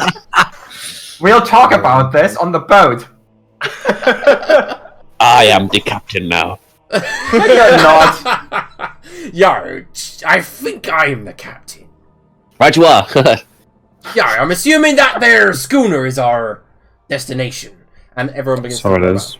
Alright, so, Grildo, you do notice that, of course, George has taken everyone on a direct route. Right there. Yeah, so I'll walk up to him and say, It's it going is, like but that way. we need to take a bit of a detour. Yar? Come here, and I'll speak to him, like, privately. Yeah, okay, so he leaps from one rowboat onto yours, lands agilely. You see he's got his sea legs back, and he kneels and says, "What be going on, Grildo?" Well, I didn't want to say anything too soon in case someone's watching, but we need to take a different route. Why? Well, here's the thing. If you want to captain the ship, that's fine, but don't question what I tell you. Yar, you don't need to tell me. I mean, I trust your intuition. I just like to know, in case I need to, give the men a pep talk. Yeah, not safe going the other way. Probably best to keep them in the dark for now, or So we go. so make up some bullshit about the wind or the tide. I don't know. We go eastward around Hunters then. And I'll just think back to what Mimu said. He goes, stands and says, "All right, you filthy bastards. We're heading east, going around Hunter's Island, and then heading back into the schooner westward. Row! Use everything you got, because if you don't, those Mokhul pigs will be on us. No offense," he says to Macro. No offense, grilled on Macro. "Put your backs into it now!" And you see that everyone begins turning. And there are only about like two some of the rowboats have 4 oars and only some have only 2. And it's going to take you a while. So it's going to, as you guys are on the first hour of rowing, heading around the south side. Long way around. Anyone want to answer, Macro? Oh. I don't know the answer.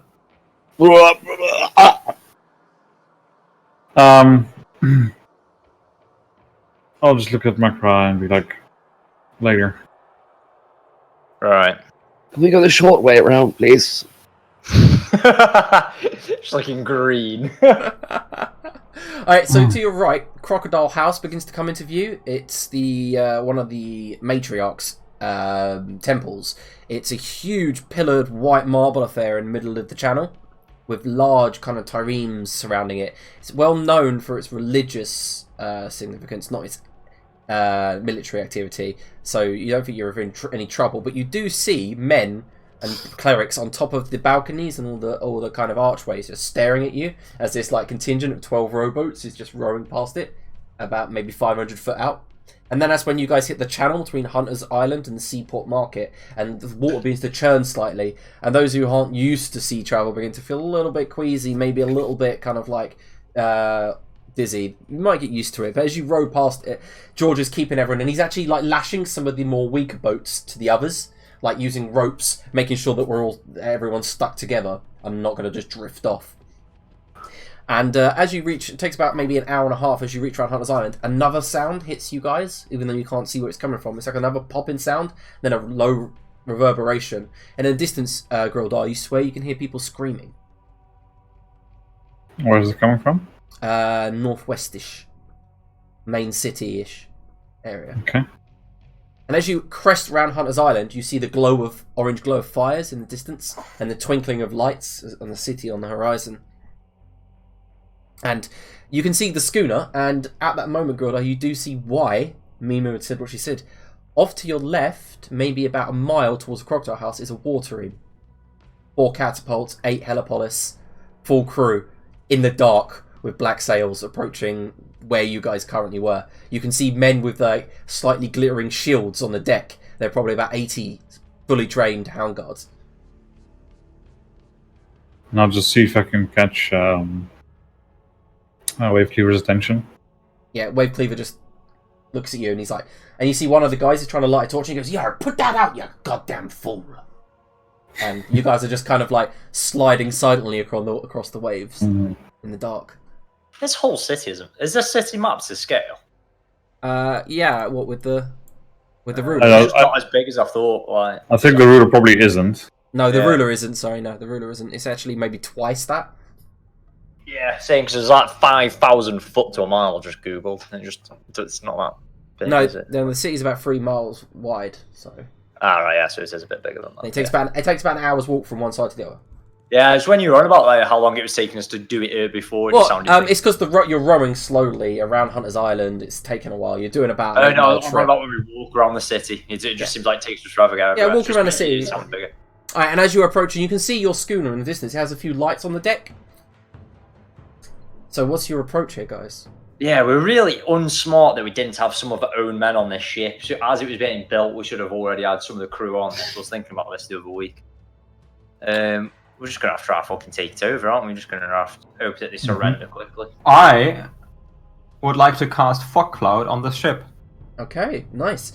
So as you Okay. approach, you're going to cast Fog Cloud. Alright, so the schooner is maybe about 400, 500 feet out into the sea. So out of the harbour. Of course, you know, docking these sailing ships is ridiculous. So people normally ferry stuff in with smaller boats. So you see that there is a rowboat docked at one side that you're approaching. And you cast Fog Cloud. And I guess, Gwendef, you do it kind of naturally as it just rolls in kind of against the ship. So it's... Alright, and you see that people, at that moment, on the other side, the rowboat kicks out, and you see a couple of guards, they're leaving. And you see, those of you with dark vision can see Captain Amon on the edge of the ship, heading back towards the city, and they all look rather panicked. They haven't even really noticed you approach. Captain Amon was the good guy once. When there's like whispers, if anyone shoots Amon, I will shoot him in return. Alright, so you approach do we the shout boat. Captain Amon over, just so we've got some friendly connections in the city still? No, I'd do it, but I want to take a rowboat by myself, separate it from the rest of the group, try and like slowly catch him, and then everybody else sneak up the backside, and then make an athletics check to catch up with him and his 8 men that are rowing. Yeah, I'll have some crew on mine. I just want to take one of them away. I don't want to take the full. I want the rest of the crew to be boarding that ship. Yeah, basically, okay, so yeah. capture it. So you Well, I'll start basically, somewhere. the way this is going to look, you're going to just come out of the fog like a ghost. Oh my god, yeah. So you're, doosh, doosh, doosh, and you're just speeding forward. And then at the last moment, you stick the oars in to cut the waves to slow yourself down, and you slide out of the fog cloud, like maybe 20 feet beside their rowboat. They look to be worried. You see that Captain Amon, you can overhear him in the fog cloud saying they're everywhere. When we land, we protect Shidel. That is our mission. Amon! He turns, and you see all the men like, jump up with their crossbows. And he goes, Macra? Yeah, what have you heard? Why are you here? What are you doing here? We were accosted on the road. We're making a break. He kind of like, you see like the turmoil in himself, like, and he goes, I heard what happened. You're traitors. They were after my kids. Why? The God King wants her. The experiments. That can't be true. To take her away. She has power. He nods and says, I didn't see you. Keep going. Stay safe. The city doesn't look safe. Have you not heard? No. There are revenants everywhere. Revenants? Oh, apparently we didn't solve that situation. They're attacking everyone involved. Anyone in military. Anyone like who's noble. Anyone above. They're attempting to just destroy the city. There are several hundred of them. You can come with us. No, my duty's here. It always has been. If I don't get to Shidel, then any official members of the government could be killed there. I just do like a raised eyebrow of like, fucking let them die, the cunts, but then I'm like, right, just save yourself first. Mm-hmm. No heroics. You know that the God King isn't going to take well to this. This is related to the Phoeboan rebellion that you guys attempted to quash. This is not going to go well for Phoebo. Yeah. I'd stay clear of that city if I were you. Yeah, we're not planning on doing so. Right, just stay safe.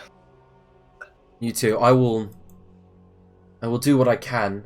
I didn't see you. And he looks towards the men, and the men are all just like, yep. You can see they're loyal to Captain Amon. It's been an honour.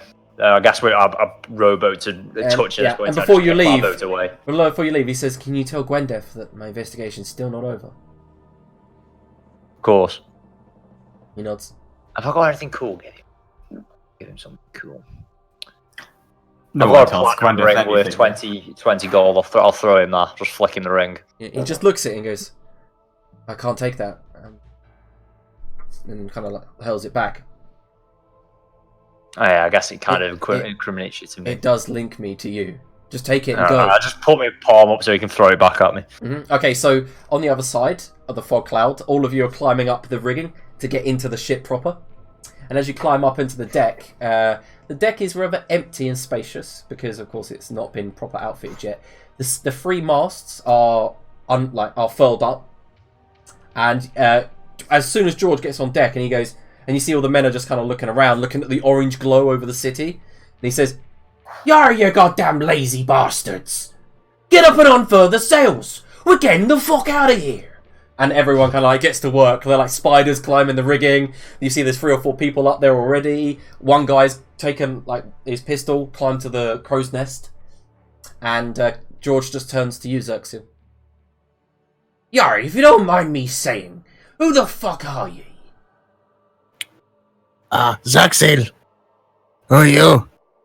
"George, pleasure to meet you, Xerxes. I noticed you helped us in the battle." Yes, kill God King men. "Yar, okay. I see that you're a bit fanatic." What? "Never mind. What can you do on a ship? Can ya? Not go on ship before. Fast time. Ah, I see. So you're new. Just got your sea legs." What? No, born with legs. Yar, I tell ye what. Gwendef, Yeah. do you mind looking after this here lizard folk? Sure, and I take over and hand George like a gold piece per crew member because we are now in open rebellion. I hired them for like He's like a trade ship. Yeah, he goes, "Yo, this might help, but they've lost a member." And you see they're lifting the crew member up on top of the deck, like they didn't leave him behind in the orchard. I give him 50 gold pieces total. He's like, "Thank." He goes, "Yeah." And at that moment, as you all climb aboard, even The Matt whole comes up. pirate ship's going to be retiring because they're all going to be fucking minted soon. They Right, don't so- even work anymore. Even as Macro climbs up at that last moment, you're all just waiting there in silence as the crew works. You guys begin to smell in the air the scent of citrus and strong, tangy orange, and the mixed with the iron on your body from all the blood. And you look around and realise your boots and all of your clothing is just covered in like the orange juices where you'd trampled through the orchard. And everyone kind of just like looks at one another, and you see one of the pirates take his shoe off and go, "Yar, it's good." Puts his foot back on. His shoe back on. Makes me so much piss out the city he's just walked through as well. Yeah, and They shall call it the Battle of the Bloody Oranges. Let's avoid scoreboard. This is good. They can't get vitamin lack of vitamin. Yeah, that's right. and Everyone lick the boots. We don't want you getting scurvy. in the darkness of the night, as Mokhul City is under attack behind you guys, the ship slowly, as the sails unfurl, begins to move out of the bay and head out into open waters. And that's where we'll take a 5-minute break. Ooh. Oh, thank God! I need to. So bossing for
All right, we're Kinda. back. Yeah, all right, we're back. So the ship slides off out of the bay into sea, and by midnight, behind you, Mokhul is nothing but a twinkling of lights. All right, shall we go to the world map then? Please. All right. Yo ho, he says me. All right. So, do you actually want the shanties on? Yes. Yes. What kind of stupid questions there?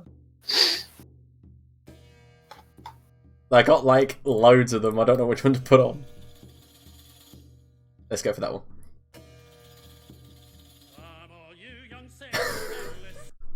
I can't. I'm laughing at them. No, do it. It's gonna be done. All right. So as you sail off into the it's in stormy weather, boys. Yes. So they do actually kick up a bit of a song as they sail off.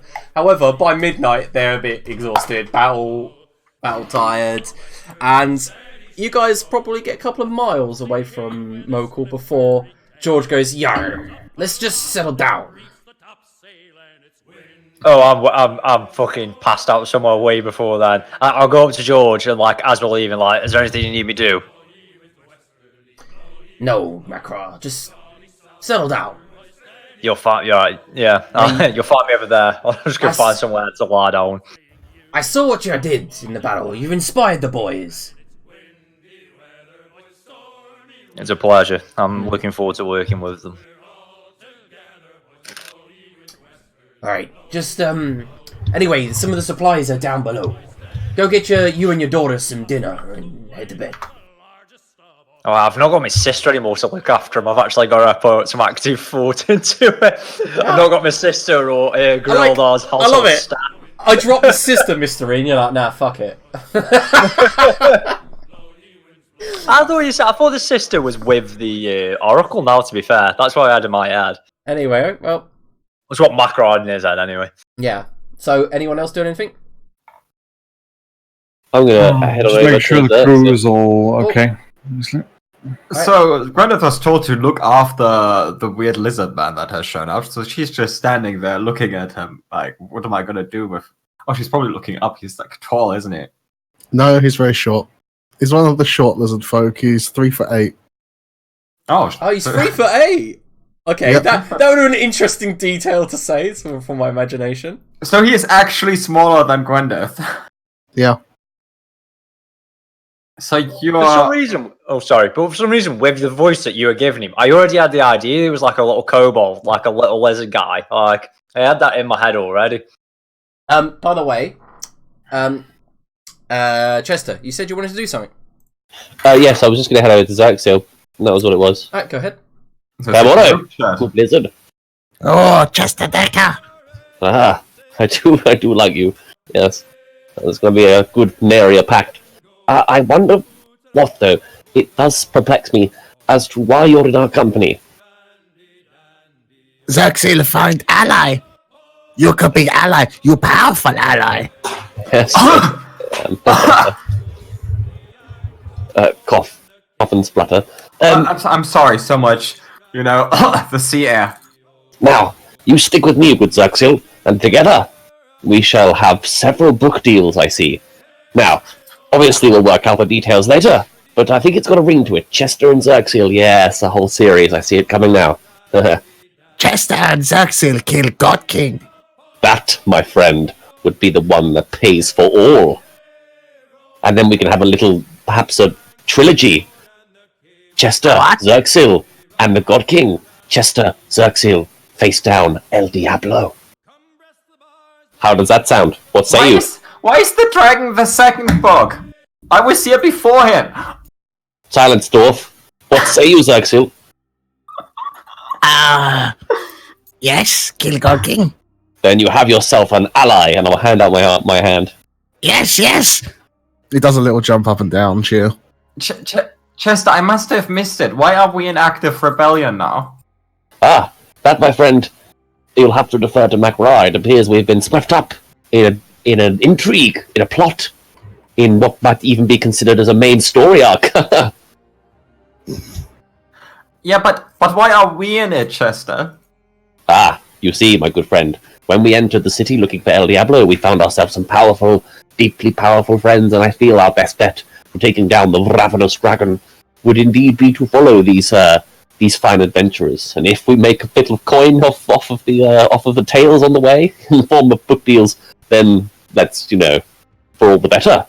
I just feel like we just killed a bunch of guards, and I don't feel like, they were bad people, they were just doing their job, and then, one of the crew I hired to, be on a trade vessel got murdered because, we didn't really tell them anything. No one told me anything. And I must say, it would be better to be in the loop. Perhaps we should hunt down Grildar and Makrar and get them in the same spot for longer than 5 minutes, and we'll genuinely discuss what the hell is going on. We've lost Lantix, don't know where he is. My notes are all over the place. I haven't written anything for days. Let's get them all together. Excuse. You know Dragon? Yes, Yeah. that we do. Dragon could be good ally. No. you shut your face. Dragon powerful. That I dragon, like Dragon. we will mount that dragon on the front of this ship. Probably not good place. Dragonfly. It won't. There will be no flying dragon once I'm done with that dragon. Wingless dragon. Rare creature. Powerful ally. Do you understand the meanings of the word Gwendeth Redfoot? Dragon hunter. What? In the tale, Gwendeth said, "I hunt dragons." He responded eloquently by Xerxil, "My good man, you are but a merry Neanderthal against my witty prowess." I love this. Keep going. The narrative is splendid. Aren't you tired, Chester? Not at all. Let's gather the troops. Let's go. Let's chat. Yes, go. Grilla, Makra, George, come hither. Vivian and Darioso kind of perk up as well. Vivian, Darioso, yes, great allies. In fact, I need to speak to you later on. Oh, you two scoot over here as well. There was a lot of, black mist stuff going on, and that was very uncomfortable. Darioso's finishes the apple, even chomps the core, but throws the bit at the end and throws it overboard. And you see that both Vivian and Darioso are completely fine with sea. Whereas a few of the members of who you guys aren't used to it, you're kind of having to get your sea legs as you move around. Darioso seems completely at ease on a ship and moves over towards you. And Vivian sits down, folds her legs. Go. What's up? Well, let's wait for the others to confer. Where are they? Yeah, so I'm assuming Grildar's there as well. After a while, yeah. And Makra He may Have to come and wake me up. Yeah. So Makra, you are woken up. Vivian shakes you and goes, "You needed update." Oh, for fuck's sake. Oh, I crawl out of the hammock. There, my good Fall friends. onto the floor a little bit. Has been a grave miscourse of justice. You see, me, myself, and Gwendeth, and our good friend Xerxil here, we have noticed that we are in full-scale rebellion against one of the most powerful empires in the world. But, I don't know why I went Matt Barry there for a second. But, Matthew. in the world. But, Accelerate to 14 miles per Xerxil hour. Oh my god. but it's important to note that we must now confer with a plan. Where is our heading? To what are we aiming to do? It is important that you confer this with all of us. We have been merely foreigner followers throughout this quest so far. It's important we all know. It's important we all have a stake. I just get up and walk away. Wow, okay. Yeah, good. You move your ass back here. Yes, Some dude I hired for a trade ship died because you fucks are doing something. Exactly. I feel he doesn't take us seriously. Now I there's a just break in the sigh and conversation. walk off. Macro will chime in. That one there. No, that one. The little furry one. Who wanted her dad. The God King. No, for experimentation, not dad. I don't know, I can't get my head around it. He wanted her away from me. But we can't have that. Well, it's fine that we are in rebellion. I don't mind the fact that we are in rebellion. I mind the fact that we weren't told we were gonna be in rebellion. Yeah, it kind of all happened very quickly. I do apologise for that. I thought you realised with Grilda looking after my children that and the God King wanting to capture it that you were all in the swing for that. And considering you, Chesadaka, were one of the main reasons we are actually in rebellion with them. I am. The kids of mine. Well, you said you didn't know anything. Cheers for that, mate. Hey, I spent an area of time fighting for your freedom. Yeah, It's you've made important. up for it now, but like I say, we still wouldn't be in this situation if it weren't for you. Good, good. It's all well that ends well, I say. Anyway, where are we heading now? Right, so the other person that also wants that one, not the stabby one, that one. Mimu, says Darioso. That's what we're here for. Children, yeah, Mimu. And they don't know the names, do they? I do. Our entire goal in the city was to protect her. Yeah, that was weird. Yeah, we now know that as well. That the only reason they were there was to look after Mimu. We've left. How long have you known who Mimu is? My mistress, says Vivian, has known who Mimu has for a few months now. The original Oracle, the Seer, contacted us. Or her. You've been explained this, Makra. My mistress explained this to you.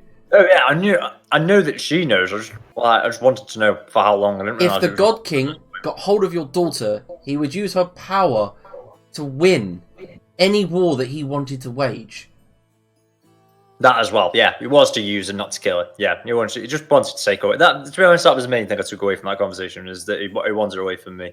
But yeah, it seems like you've all been dragged into open rebellion to save my daughter's life, so Good. cheers for that. I like it. My new book, Yes, Rim Jobs and Rebellions. It will be out soon. Anyway, I do have a favor to ask you. You see, afterwards, I need to commandeer this boat, Gwendeth. I was wondering if I could hire you all as a crew to take me somewhere as soon as we have finished this most noble and epic of quests. Wait, you are making plans for after we kill the God King? Yes. What? In fact, I no. don't think we can do this. This is more insane than me wanting to kill the dragon. I don't This is want to be the pivotal. voice of reason here. This is pivotal. I must get to this sunken place, and the boat is the best opportunity to do it. Why? You see, my friend, allow me to have my secrets as you have kept yours from me. Can I also point out in the middle of the conversation that Makra and Curtis does know they were there?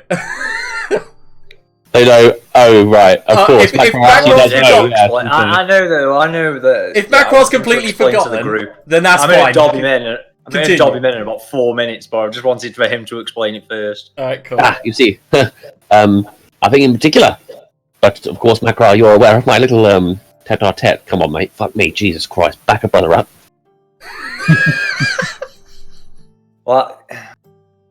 Just share Just with to him. help. We need less Zexil. secrets. Sorry, Zerxil. You're very That's smart. okay. I just say Chester help Zerxil. Zerxil help Chester. Excellent. I love this man. Right, well, we need to go see this oracle so she can see my daughter. Right you are. I imagine so. She can train her up. I'll look at Vivian. Vivian shrugs and says, yes, the plan was to bring Mimu to Port Phobos, where the current Seer lives. And Darioso continues for her, well, that was the plan. Yeah, she's meant to, train her. Make sure she comes into her full power and all that. And also Does the God protect King her. know the God King know that the Sea is in Port Phobos and might want... I don't know. want it? I think even if he could, Port Phobos is more of like a pirate port, more like my kind of place. No, I Darioso, just mean, he now has powers to nuke, I guess Macro wouldn't. he wouldn't kill the Seer. I don't think he'd kill her. I mean, he wanted to when he first started to conquer the island. I mean, that's why I guess northwest of this island is still untamed. By island, I mean continent, of course. Excellent. Most indeed. At this point, I'll walk back in and say, courses head towards Port Phobos. Right, yeah. Ship's on Excellent. their way. I need some rest now. Good, a straight No. answer. Head below decks and go and catch some shut-eye. Alright, so you head... Alright, so, Grildar, the middle deck split into four different areas with different bunks and different areas. Every crew member has a small amount of space to themselves. It's like a small shelf next to them, built into the actual wooden walls of the ship, for you to put personal belongings. That's about it. Yeah, I'll just I'll try and get somewhere towards the outside of the ship so I can hear the sea a little bit. Yep. Alright, you fall asleep. The rest of you up on deck still talking? So, We'll have to be where is careful. this sunken place that we're going? Where is it exactly? It's hidden. You have a map, don't you? I have a map. It was given to me. Right, Of course, so you were there in the meeting. When you look at the map, Chester, it's somewhere southwest of Wepway Waters. It appears to be somewhere southwest of Webway Waters. And the marker for it is a tower protruding out of the water, seemingly in the middle of the sea. So, I don't think this would be an entirely misbenefited quest for you all. It appears to be some form of undiscovered sunken city. Very prized. Do you know anything specific that you actually want from this place? Is there anything that's going to immediately help us? Like, is it worthwhile us doing this first before we go to Port Phobos? Well, I would not, of course, want to get in the way of your daughter's safety. I've done nearly too much. But I must say, if it's closer geographically, it will benefit us all to arrive in Port Phobos with a bit of capital behind us. And maybe, if you do not know, of course, from our earlier conversations, maybe perhaps some power. We'll, of course, have to look out. As safe as on this ship is what you'll be in Port Phobos. Have we got the supplies to go to here and then to Port Phobos? So we haven't got the supplies to do. But we've got the supplies to just go to Port Phobos, have we? Oh, so we haven't even got that, right?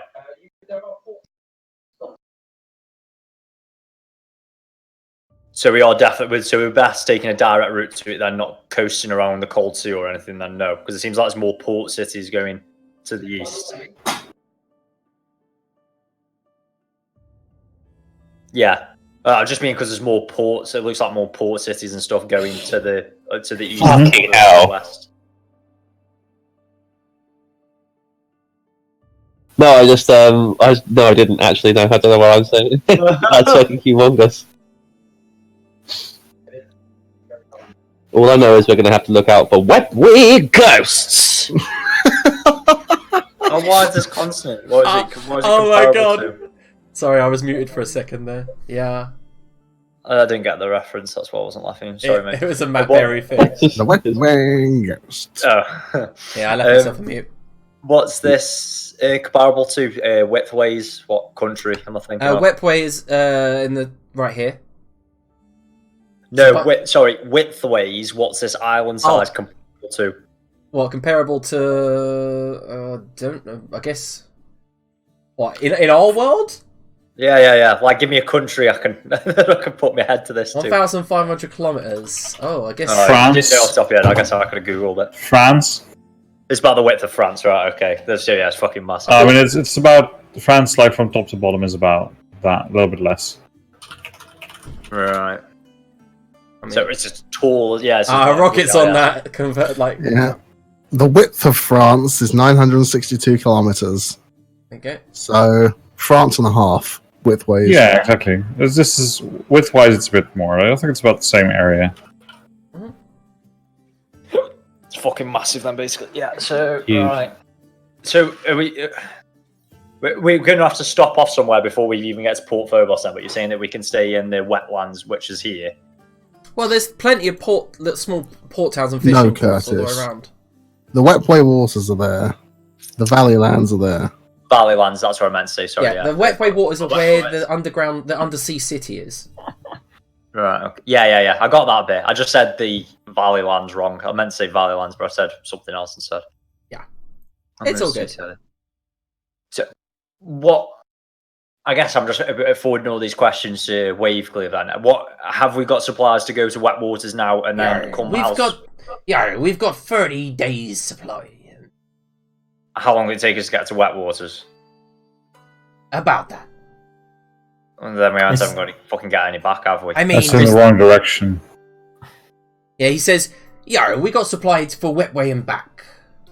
I mean, to Mokhul City, or can we go? Is there another port we can come back to? Because obviously I don't think we can come he back goes. George says, "Wetway Waters has several ports. I mean, they're a bit lawless, but then again, so are we now." here. It sounds like the kind of ports we want. I didn't realise there were ports there. Yeah, let's go there then. Wetway is kind of like. For that anyway. So Makra Grilda would know that Wetway is kind of very much a jungle and Yuan Tea like place, and filled with like exotic life and all kinds of crazy dangerous. It's where people go to adventure from Mokhul City, the most common place, and the lawless ports are literally the only kind of civilization on these islands. It's like Sulphur Roast in Game of Thrones. Oh, look at you, Curtis. I read that book full of lore. That was my jam. That was. High five for that one.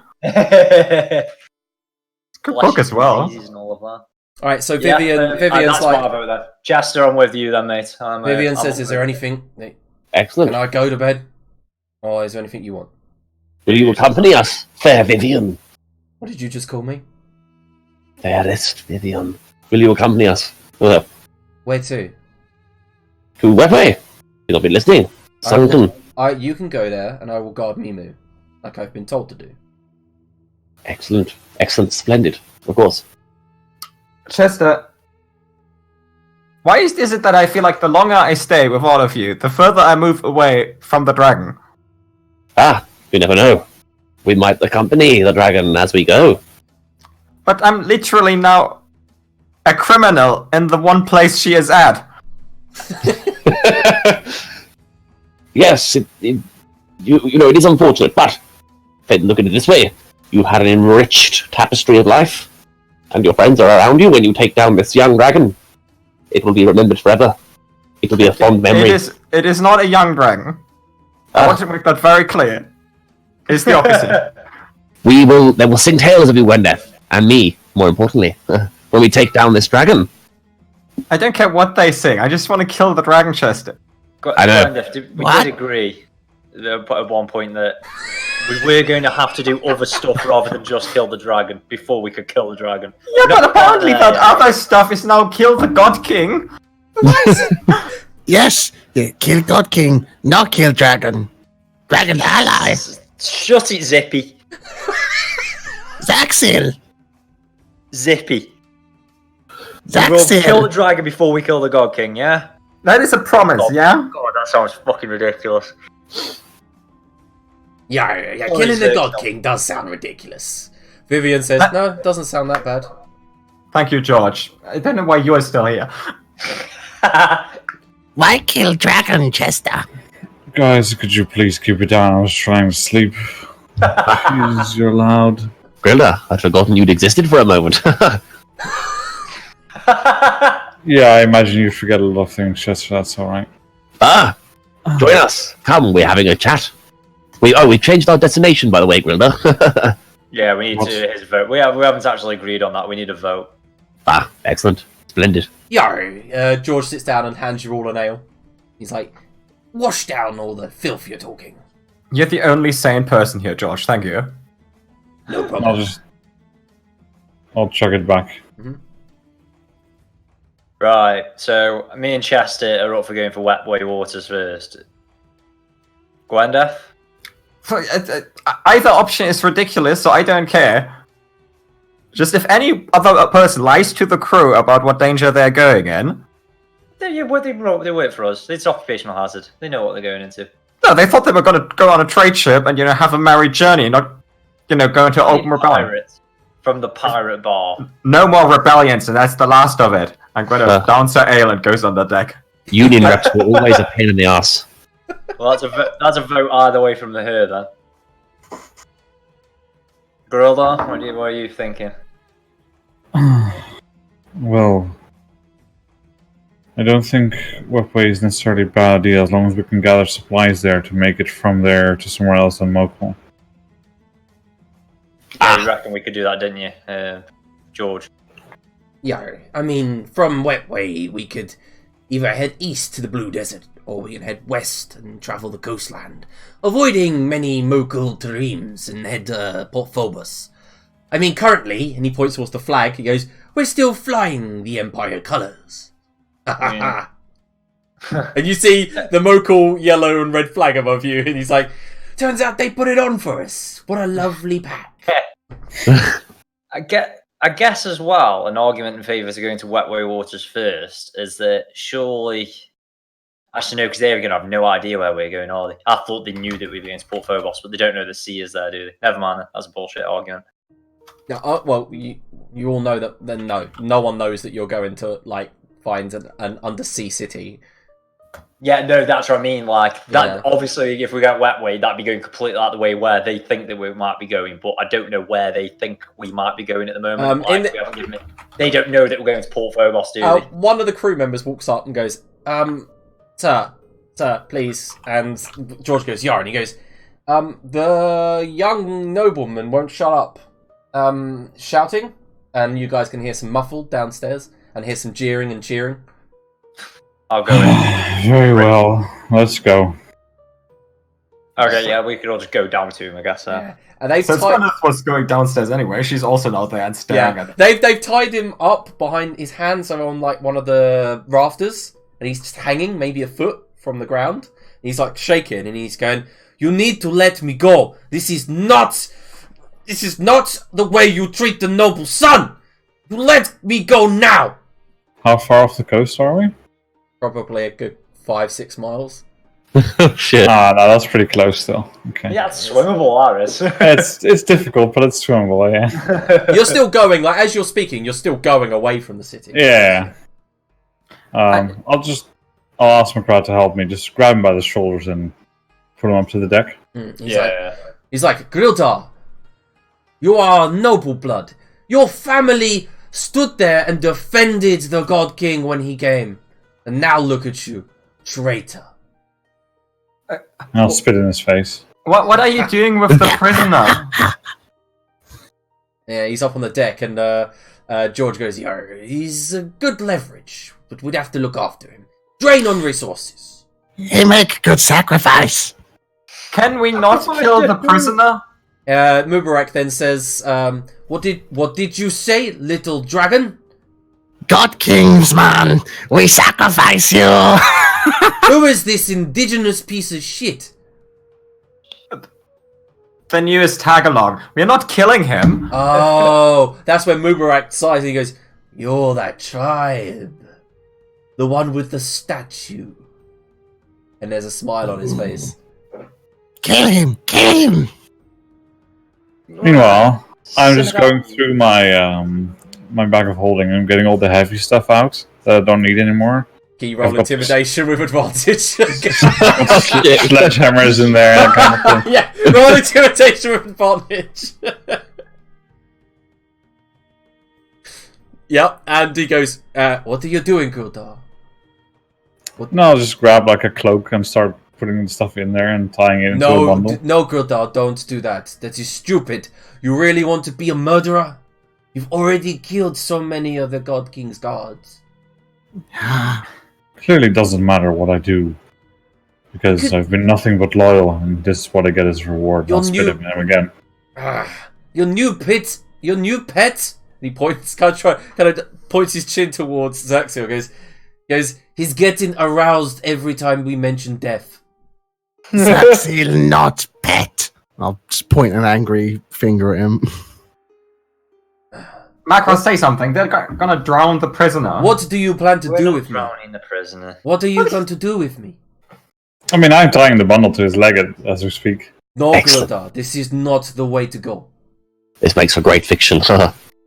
We voted on whether we're going to Wetway Waters. We vote on whether we kill the prisoner or not. I'm strongly against this. If one of us gets in a sticky situation, it'd be quite useful to keep alive. But you've now made a classic error. He now knows where we're going. I say he dies. No. He doesn't know where we're going. Where are we going? Oh yeah, I just said. Come on, if you do this, there's no going back. Yeah, it doesn't know where we're going. Even it doesn't matter if he knows where we're going. Sorry, And I'll punch him in the gut at this point, saying, yeah, he bowls over like. my family did nothing wrong. I They did just not. said we were shut up. They were loyal. I fought loyally. I was kicked out for no reason. Now we're being murdered, and the God King wants to prosecute me while my family's being murdered in his city, fuck you, and I'll kick him in the face. Yeah, he, like, crunch of teeth and nose. As he, like, grunts, spits, and he goes, I was doing everything I could to find the vampires. I think you did a poor job. Of course. But we were trying. The Ashadi have been secretive for hundreds of years. How can I find them overnight? You take me back to Mokhul, and I dedicate my life to finding them. Give me rowboat. Mokhul's that way. You've tied heavy stuff to my legs. That is stupid. Give me rowboat. I will go home. I will not tell any of what happened here. I will dedicate time to avenging your family. I'll look at the others and be like, your choice, but he dies either way. No, don't do this, girl dog.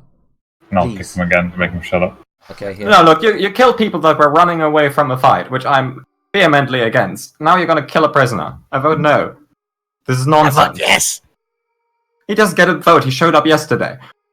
His lifeless eyes left him as he sunk to the depths, weighed down by 1,000 sledgehammers. This is great. Do it more. I'll look over at Gwyneth and say, these people, they did to my family what the dragon did to yours. I would not hold it against you if you wanted to go and kill the dragon. I'm not hunting the dragon because it killed my family. I'm doing that just because that's what Redfoots do. This is not a moral decision to hunt a dragon. I'll just shake my head at her. Not the right argument you should have used there, Gwenda. I think... What was it, this man that murdered your family, though? Or was it the vampires? Fair enough, he's done a pretty piss-poor job of looking for them, but it wasn't directly his fault. Being bad at his job is not a crime. Yeah. I don't think he deserves Being to. part of a empire that commits crimes against its citizens certainly is a crime. Standing by while doing nothing when crimes are committed is equally bad. We were a part of this empire, like... Like yesterday. We can't kill people for Did supporting you not it. hear what the God King wants to do? He wants to obliterate entire civilization because he doesn't agree with our point of view. But killing this man doesn't help stop that. It'll help us more to stop that if we keep him alive and we use him as ransom. If any of us ever got captured or It anything will like not. that, we could use him. Have you not seen how they treat their own? We are but pawns to them. As I was, as you were, as we all have been.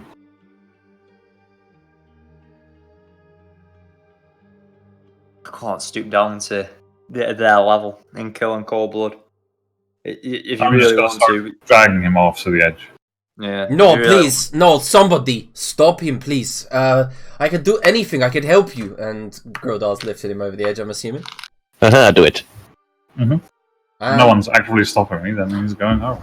I'm going to shoot him in the head before he goes over. I'm not drowning him, man. Alright, try to shoot him then.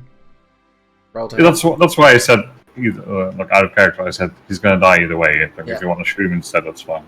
Mhm. I'm not stopping. I'm just. Well, it is very dark, so I guess I miss. Yep. you miss and you hear plop. Can I jump over the side? Yep. Yep. You leap over the side. You just see Xerxo just leap over the side. Yeah, no, gone. Alright. Yeah. Okay. So Xerxo, you hit the cold water. Perfect triple pike. Just gonna Dark. swim down with him, just watch him. You see his like tied up hands like reaching up to the surface, and his eyes. He senses something like that thing when people are sinking and they see a shadow and they just automatically think it's a shark. This is what you see struggling. I revel in it. Okay, and Dark. he keeps disappearing. You notice the ship's getting further and further away from you as you just watch him sink and sink and sink. And you do actually see, before he even reaches the bottom, it's like he just knows and he gives up. He just takes a big inhale of water. And you see his eyes go stony and gazed over as he goes limp and just continues to sink. Splendid, most splendid. And I'll swim back to the ship. Yeah, you kind of... It takes you about maybe another few minutes to catch up, and then you just climb up the side and scramble back on. Mm-hmm. Okay, if this is how your rebellion is gonna go, you're gonna see the last of me pretty soon. Yeah, I wasn't a fan of that either, to be honest. And then Yes, Gwenda that just did good. goes on the deck. As you go to walk out under deck, Gwendolyn, George goes, "Yeah," pulls forth Dariosa and says, "Yeah, look after the ship for the evening, yeah." And then he walks off and comes out with 2 bottles of something and follows Gwendolyn underneath the deck and says, "Yeah, Gwendolyn, captain's cabins, come on." Oh, that's a great idea. And as you walk into the captain's cabin, it is not very spacious. It's no bigger than like a small single person's dormitory bedroom type thing. And he puts on the small coffee table, he puts the bottle of what looks like half a bottle of gin, and then puts the other bottle down, which looks to be like some sort of like cloudy liquid. And then he reaches for 2 glasses and goes, "Yo, they gave us clean glasses, look at it." And he holds up some Mokhul fineware, it's like crystalline tumblers. He goes, "They really were spoiling us." And he puts down and just pours you some gin, quite a healthy measure, and then fills the rest up with this this lemony citrus scented liquid. He goes, "It's strong, it's good stuff." I guess it's a good thing we stopped that other rebellion before, we went into rebellion. Yeah, this is a bit stupid, I think. Yeah, it is. It's all very stupid. You quash a rebellion, we start one. We could have just joined up with the Bowens, really. Hindsight's a bitch. They were doing a lot of undead stuff. Yeah, they were. Like, this is all... I hate war. You know what's easier? Killing a dragon. Yeah, we got 2 big helipolis and scorpions for that. You seen them? Would you like to go fire one? We'll get drunk and fired. Yeah, well, wait. We've only got 8 scorpion bolts apiece. It's probably best we keep them. Can you, mount something else on it instead of a scorpion bolt and fire that? Xaxiel? That fucker is so creepy. He's really quick. Have you seen how quick he dove off the edge? I mean, he's a fine swimmer. Swims like a tadpole. Yeah, he said he was never on a boat before. Yeah, that's a lie. He's got some fine sea legs. He's webbed like a toad. Okay. Wait, which one's the one that goes in water? Frog or toad? Oh my god. I don't know. Toad's the type of frog. And Greenwich just starts drinking. Alright, so the drink is a very lemon-like liqueur and very kind of viscous.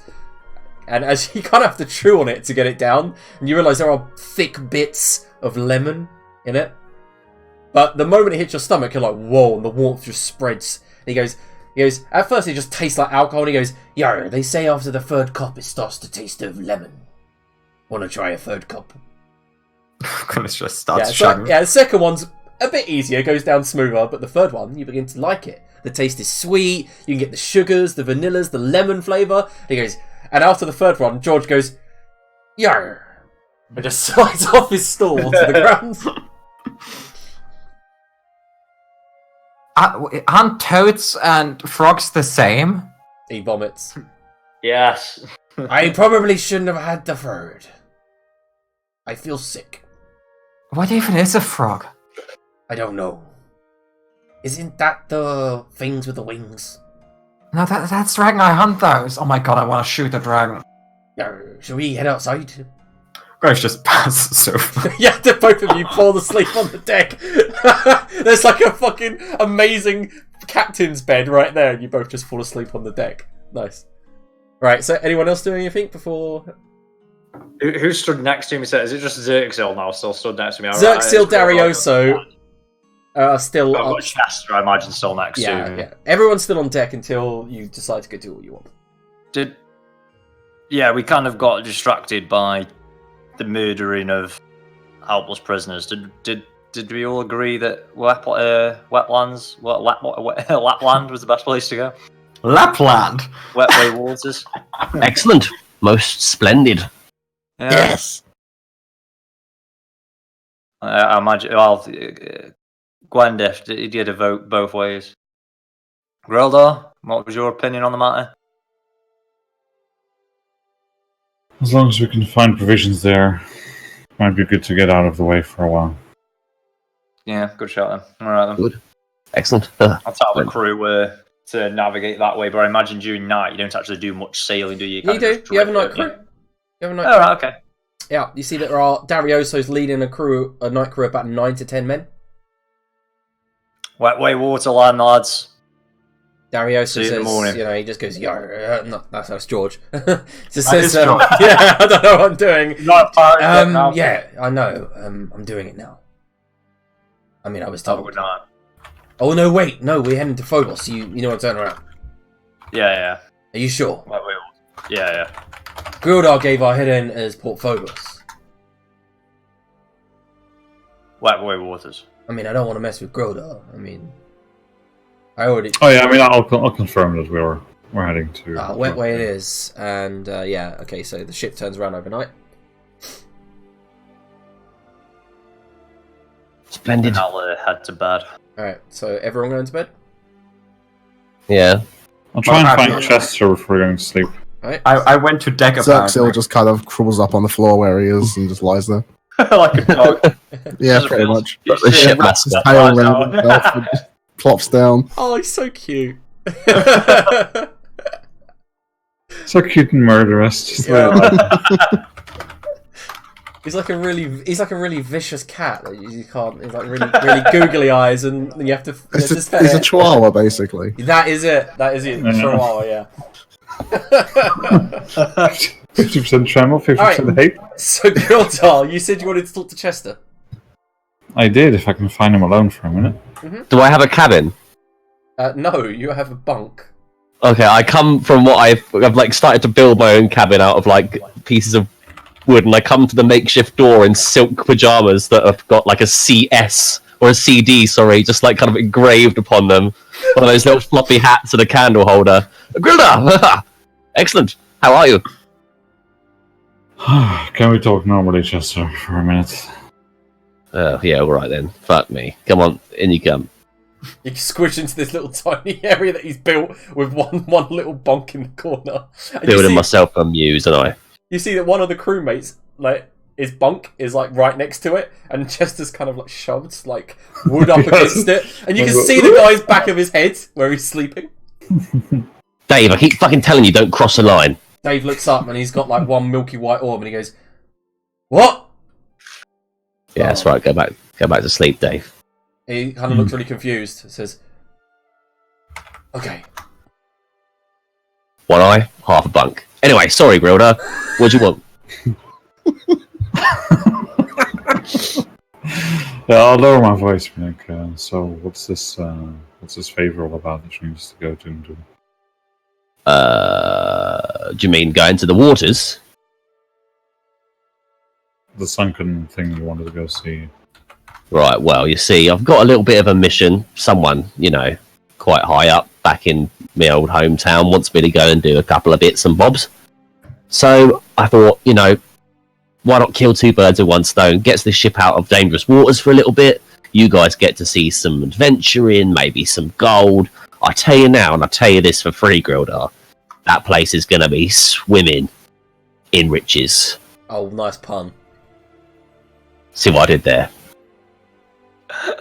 Yeah. So, You can have what you want, Grildar. You can have what you want. You take it all. I don't care. I just want something from there that I'm going to lay a little bit of rights to. right, my question was going to be, will we find any allies there? To be honest, I don't know. I don't know what we're looking for. I've never been there. Right. Well, how's about this? I'll try and make sure we can head that way. Do what needs doing. But we need to expand our crew. Get some more capable people in here. Right. I'll rally them once we've got them, but you seem to be pretty good in rallying people to our cause. Think you can do that? I am your man, Grildar. I tell you what, we go there and I'll wrangle you some members of the crew as we go along each port. Right then. No, I'm not. Be off. Just tell me when you know enough's enough. I tend to get a little bit of a following going once I get going. Get a bit carried away. On you go. Cool. Good night. Yeah. Well, I'll awkwardly squeeze out of the door. Yeah, it's like... Dave, fuck off! Sorry, you just smell so good. Slam the door. Alright, so anyone else? Macro? No? Alright, so you'll get a long rest, obviously. Fuck for that. Yeah. Well, it's been 7 years since we've had one. And with the morning comes morning rations. The cook has cooked a delicious soup. And you notice there are men on the far side of the ship with nets and fishing rods. Because, part of the normal day-to-day activities is if they can catch a fresh catch, then that'll be cooked for dinner instead of supplies, which could make it last longer. Yeah, I've got 2 extra fishing tackles and stuff in my bag of holding, so... Yes. And they seem to be doing alright. And at the moment, there is no land in sight. It's just sea, and it's quite calm. The weather is kind of patchy with white, kind of fluffy clouds with a nice kind of blue dome above your heads. The sun is beating down upon you all. It's a steady 35 degrees Celsius, so it's quite a warm, sweaty morning. And at that moment, George walks out and goes, "Yo!" and then vomits on the floor. Randall shows up a second later and just vomits next to him. And immediately, one of the crew goes, "I'll get that for you, Captain," and begins cleaning. And George goes, "Yo, thanks. Good night." Thanks, bud." There's more in the captain's cabin once you get to it. Yeah, and he walks out squinting. "Did we fire the Scorpion?" He goes, 1, 2, counts up to 8, and he goes, "No, good. Where's that Xerxil? We didn't fire him, did we?" Xerxil? Yeah, he's around somewhere. I think I saw him sleeping on deck somewhere. Aye, you did. And that's when Dariosa goes, "Yeah, good night, everyone." Walks past you and heads down. He's been up all night, so he's going to go to sleep now. Have a good one. Yeah, and George, I want a morning swim. How do I go about that? Whilst still moving. Yeah, You just don't. I mean, by the time you're done, we'll be fucking miles that way. And, have a rope I can hold on to or something? Well, we have a rowboat. We have one. We had to abandon the other 11. So they've tied it up on the riggings on one side. Just a rope? You can do. Never mind. I'm gonna tell you this honestly, Macro. You're a strong man, but the rope tied around your waist will tear you in two. The ship doesn't look like it's moving fast. But Curtis, it really is. You're going to be dragged through that water. You'd fuck him up. Yeah. He's not been on a ship before. He doesn't know. Have you not been on a boat before, Macro? You were so excited about getting the boat. Oh yeah, new experiences. One of the things I hadn't done before. How many ships have you been on? How do you think I got to this continent? Yeah, you're not from this actual continent, aren't you? I thought you were just up in from the mountains or something. What? Just because I'm a dwarf, I come from a mountain. Oh. Yeah. Yeah, we do come from Redfoot Mountain. Chester. There's a knock at your door. Someone's ringing your bell. Vivian stands there with her arms folded and goes, "You're not staying in bed all day. Every crew does some work." What? Well, tell them some stories. Do something. Inspire them. That I can do. That I can do, my lady. Yeah, you need to stop that. You need to can that bullshit. Fairest Vivian of the land. Yeah. Perhaps I shall... No. She's like, no, please. Perhaps I shall tease you into some of my stories, like a saucy tapestry. No, none of that. Excellent. I'll go up on deck then. Alright, tell them your stories. I don't believe a shit you say. Okay, excellent. Your loss. Yeah, but I can't deny the effect that you have on the men. I saw what you did yesterday. Good. Pray tell me, Vivian, is Nathaniel aboard? She jabs her thumb to her right, and you see Nathaniel's like in one of the bunks, like folding his clothes and getting ready. Useless braggart. Why do we bring him along? At that moment, you see Frank just appears out of the shadow right next to Nathaniel, and Nathaniel goes, "Oh shit! You goddamn fuck! Oh well, good morning, Frank." And Frank's like, "Good morning." And he looks over and goes, "Good morning, Chester." Good morning, fair Frank. You are a vision. Fair Frank. I like it. I like you. Anyway, Vivian, about that strange smoke that was appearing off of you yesterday, what was all that funny business about? She goes silent.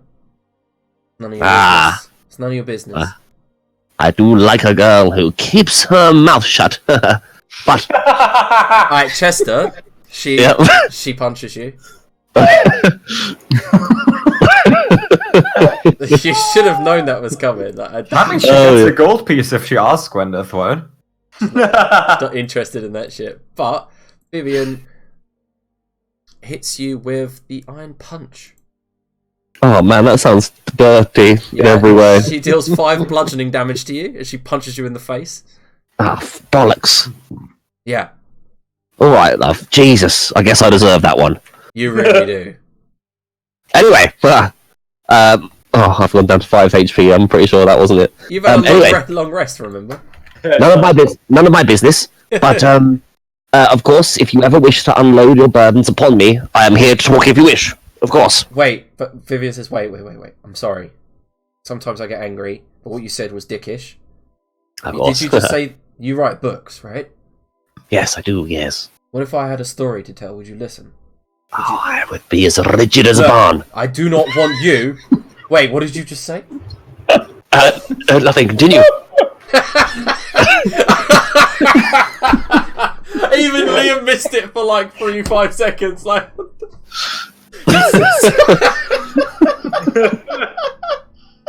okay, so Vivian says, I don't want you to write anything. I want...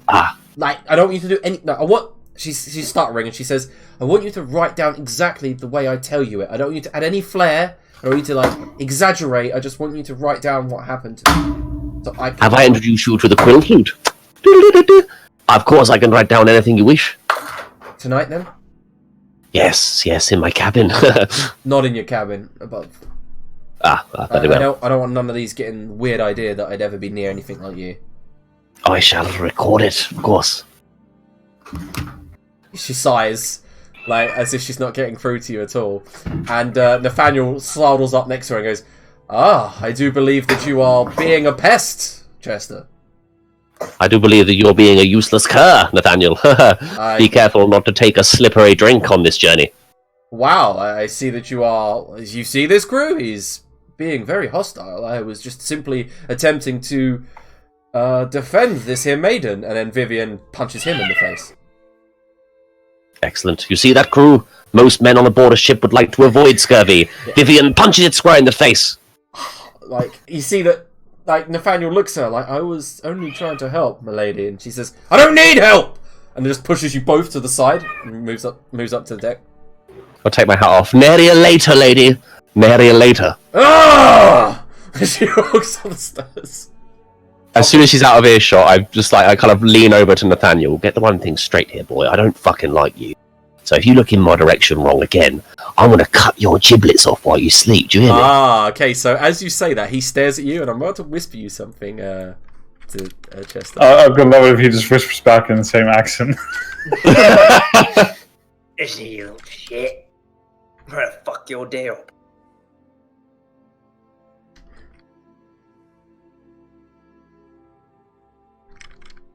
Oh dear.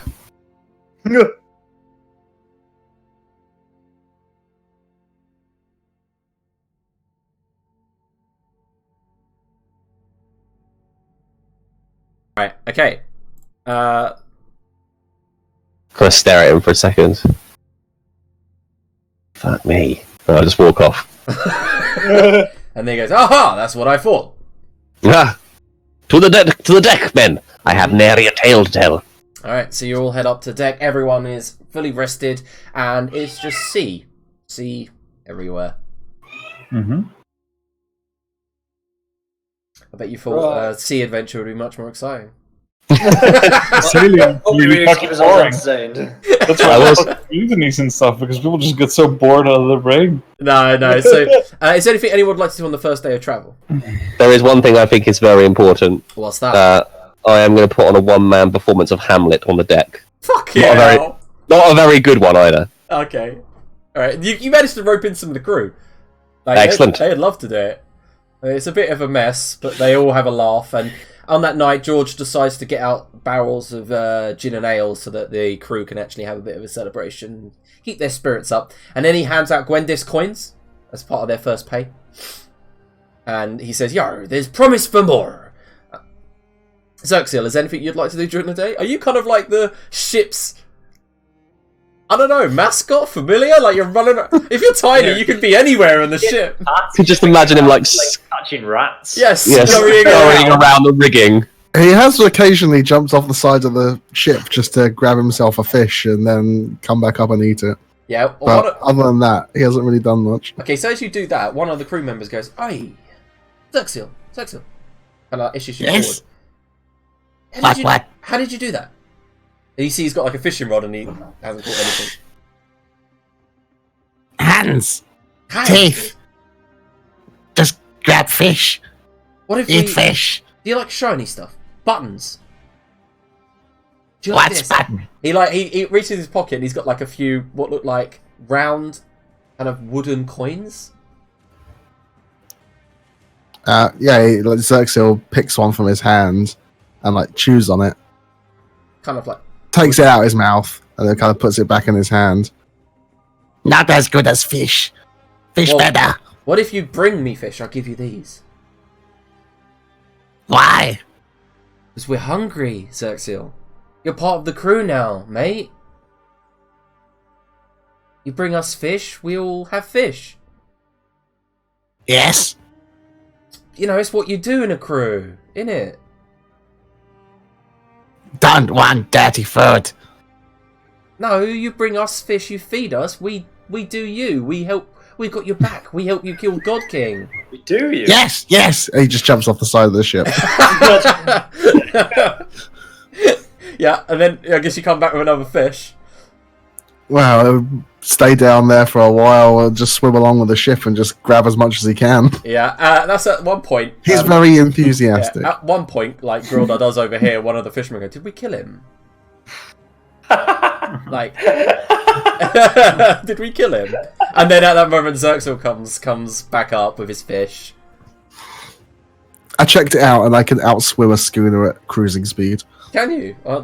Yes. Crazy. I didn't know lizard folk could swim that fast. That's crazy. They're good swimmers. Well, Oh, some wait. of them can. We- the little ones can. We just got raided by another channel. Hi, everyone. Hello. Hi. Hello. Hello. Welcome to Xerxil. Yay! Perhaps you've heard of me. Perhaps you. Of course, Chester would do the introductions. All right, so Vivian does settle down with you in the evening. By the way, Chester. Excellent. Good. Yes. Come in. So you're going to write this down, and you're not going to give any flair or anything like that. You're not going to exaggerate, please. No description. No adjectives. Well, you're going to need to use them, aren't you? Ah, yes. It's twinkly starry night. Do you want me to frame it as like sort of the unreliable narrator, or do you want me to write it as verbatim? Excuse me? Am I using your voice? Am I using you, this tale? The fact that we are in an epic ourselves? She's stunted. She like runs her hands across her tiefling horns and then just kind of like brushes her side Mohican apart and says, I don't know. I just wanted someone to write down what is going on with me. That's all. Begin. I shall use anaphora plenty. Go. Well, the thing inside me, the thing that makes me have those powers. Well, let's start with what it's called. And it points towards the parchment. It's called the Void Seed. The Void Seed. Yes. Okay.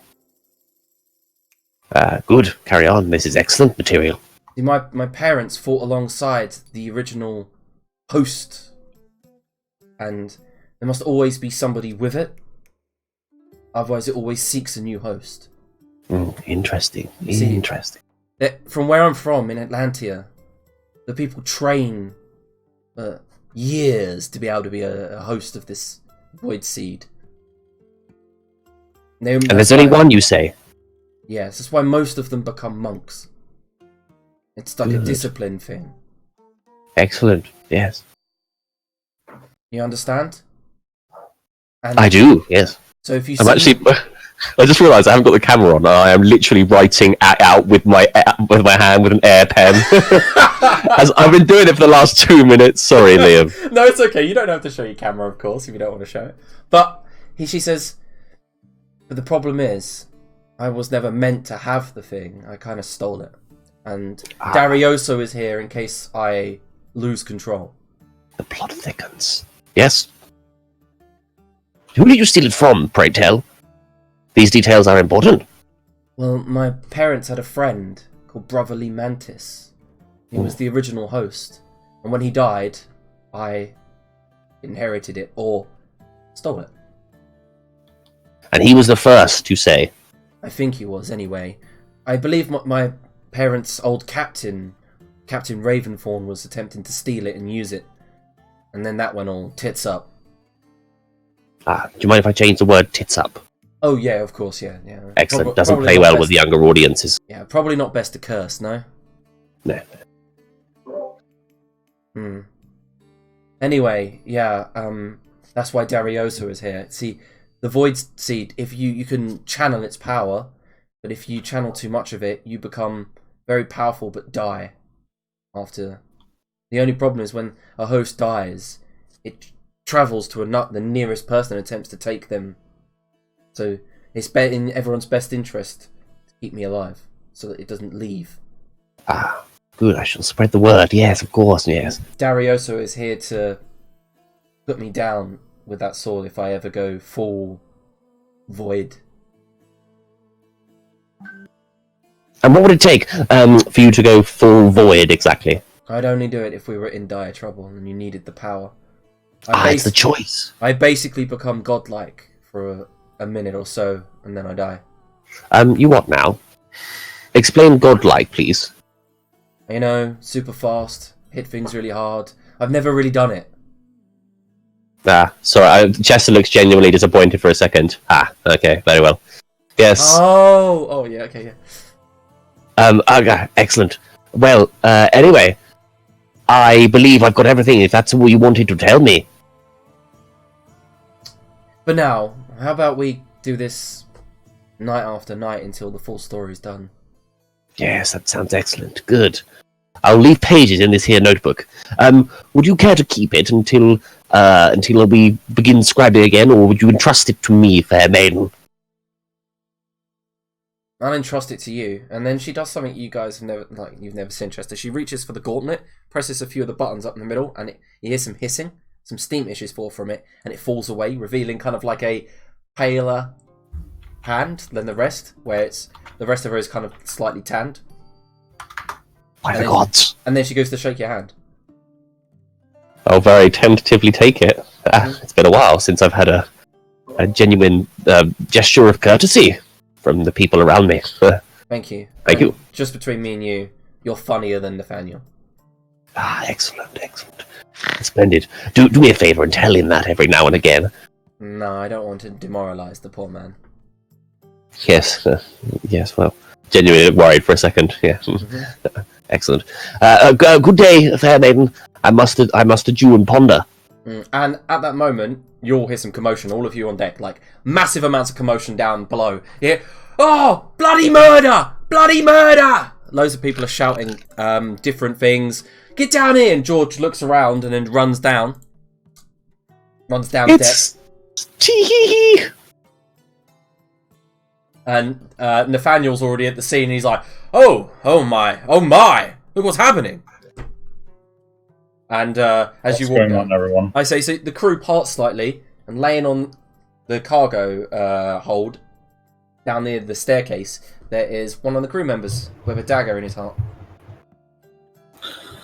Oh, for fuck's sake. And I'll just look. Who is it? Do I recognize him from yesterday? No, he's one of the crew members. Oh yeah, no, I mean it wasn't the guy seeing Chester's bunk. No, he wasn't. It's not a one-eyed David. Thanks, Groda. Oh, you never know. Yeah, but then he has a dagger in his heart. It's very precise, and at that moment, the Darioso wakes up from above, comes down, looks down, and goes, "Oh fuck!" And everyone's kind of parting, and George does a little bit of investigation, moves him around, and says, "It was a quick kill." You see, now we're in our element for now. We have a true murder mystery on our hands.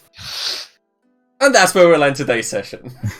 Yes, I was hoping that would be the last line. It was. Also, I want to thank everyone for the follows, for watching, and also for RPG Lab for the raid of 7. Anyway, we're going to head off now. We'll be back next week, Thursday at 7 PM UK time.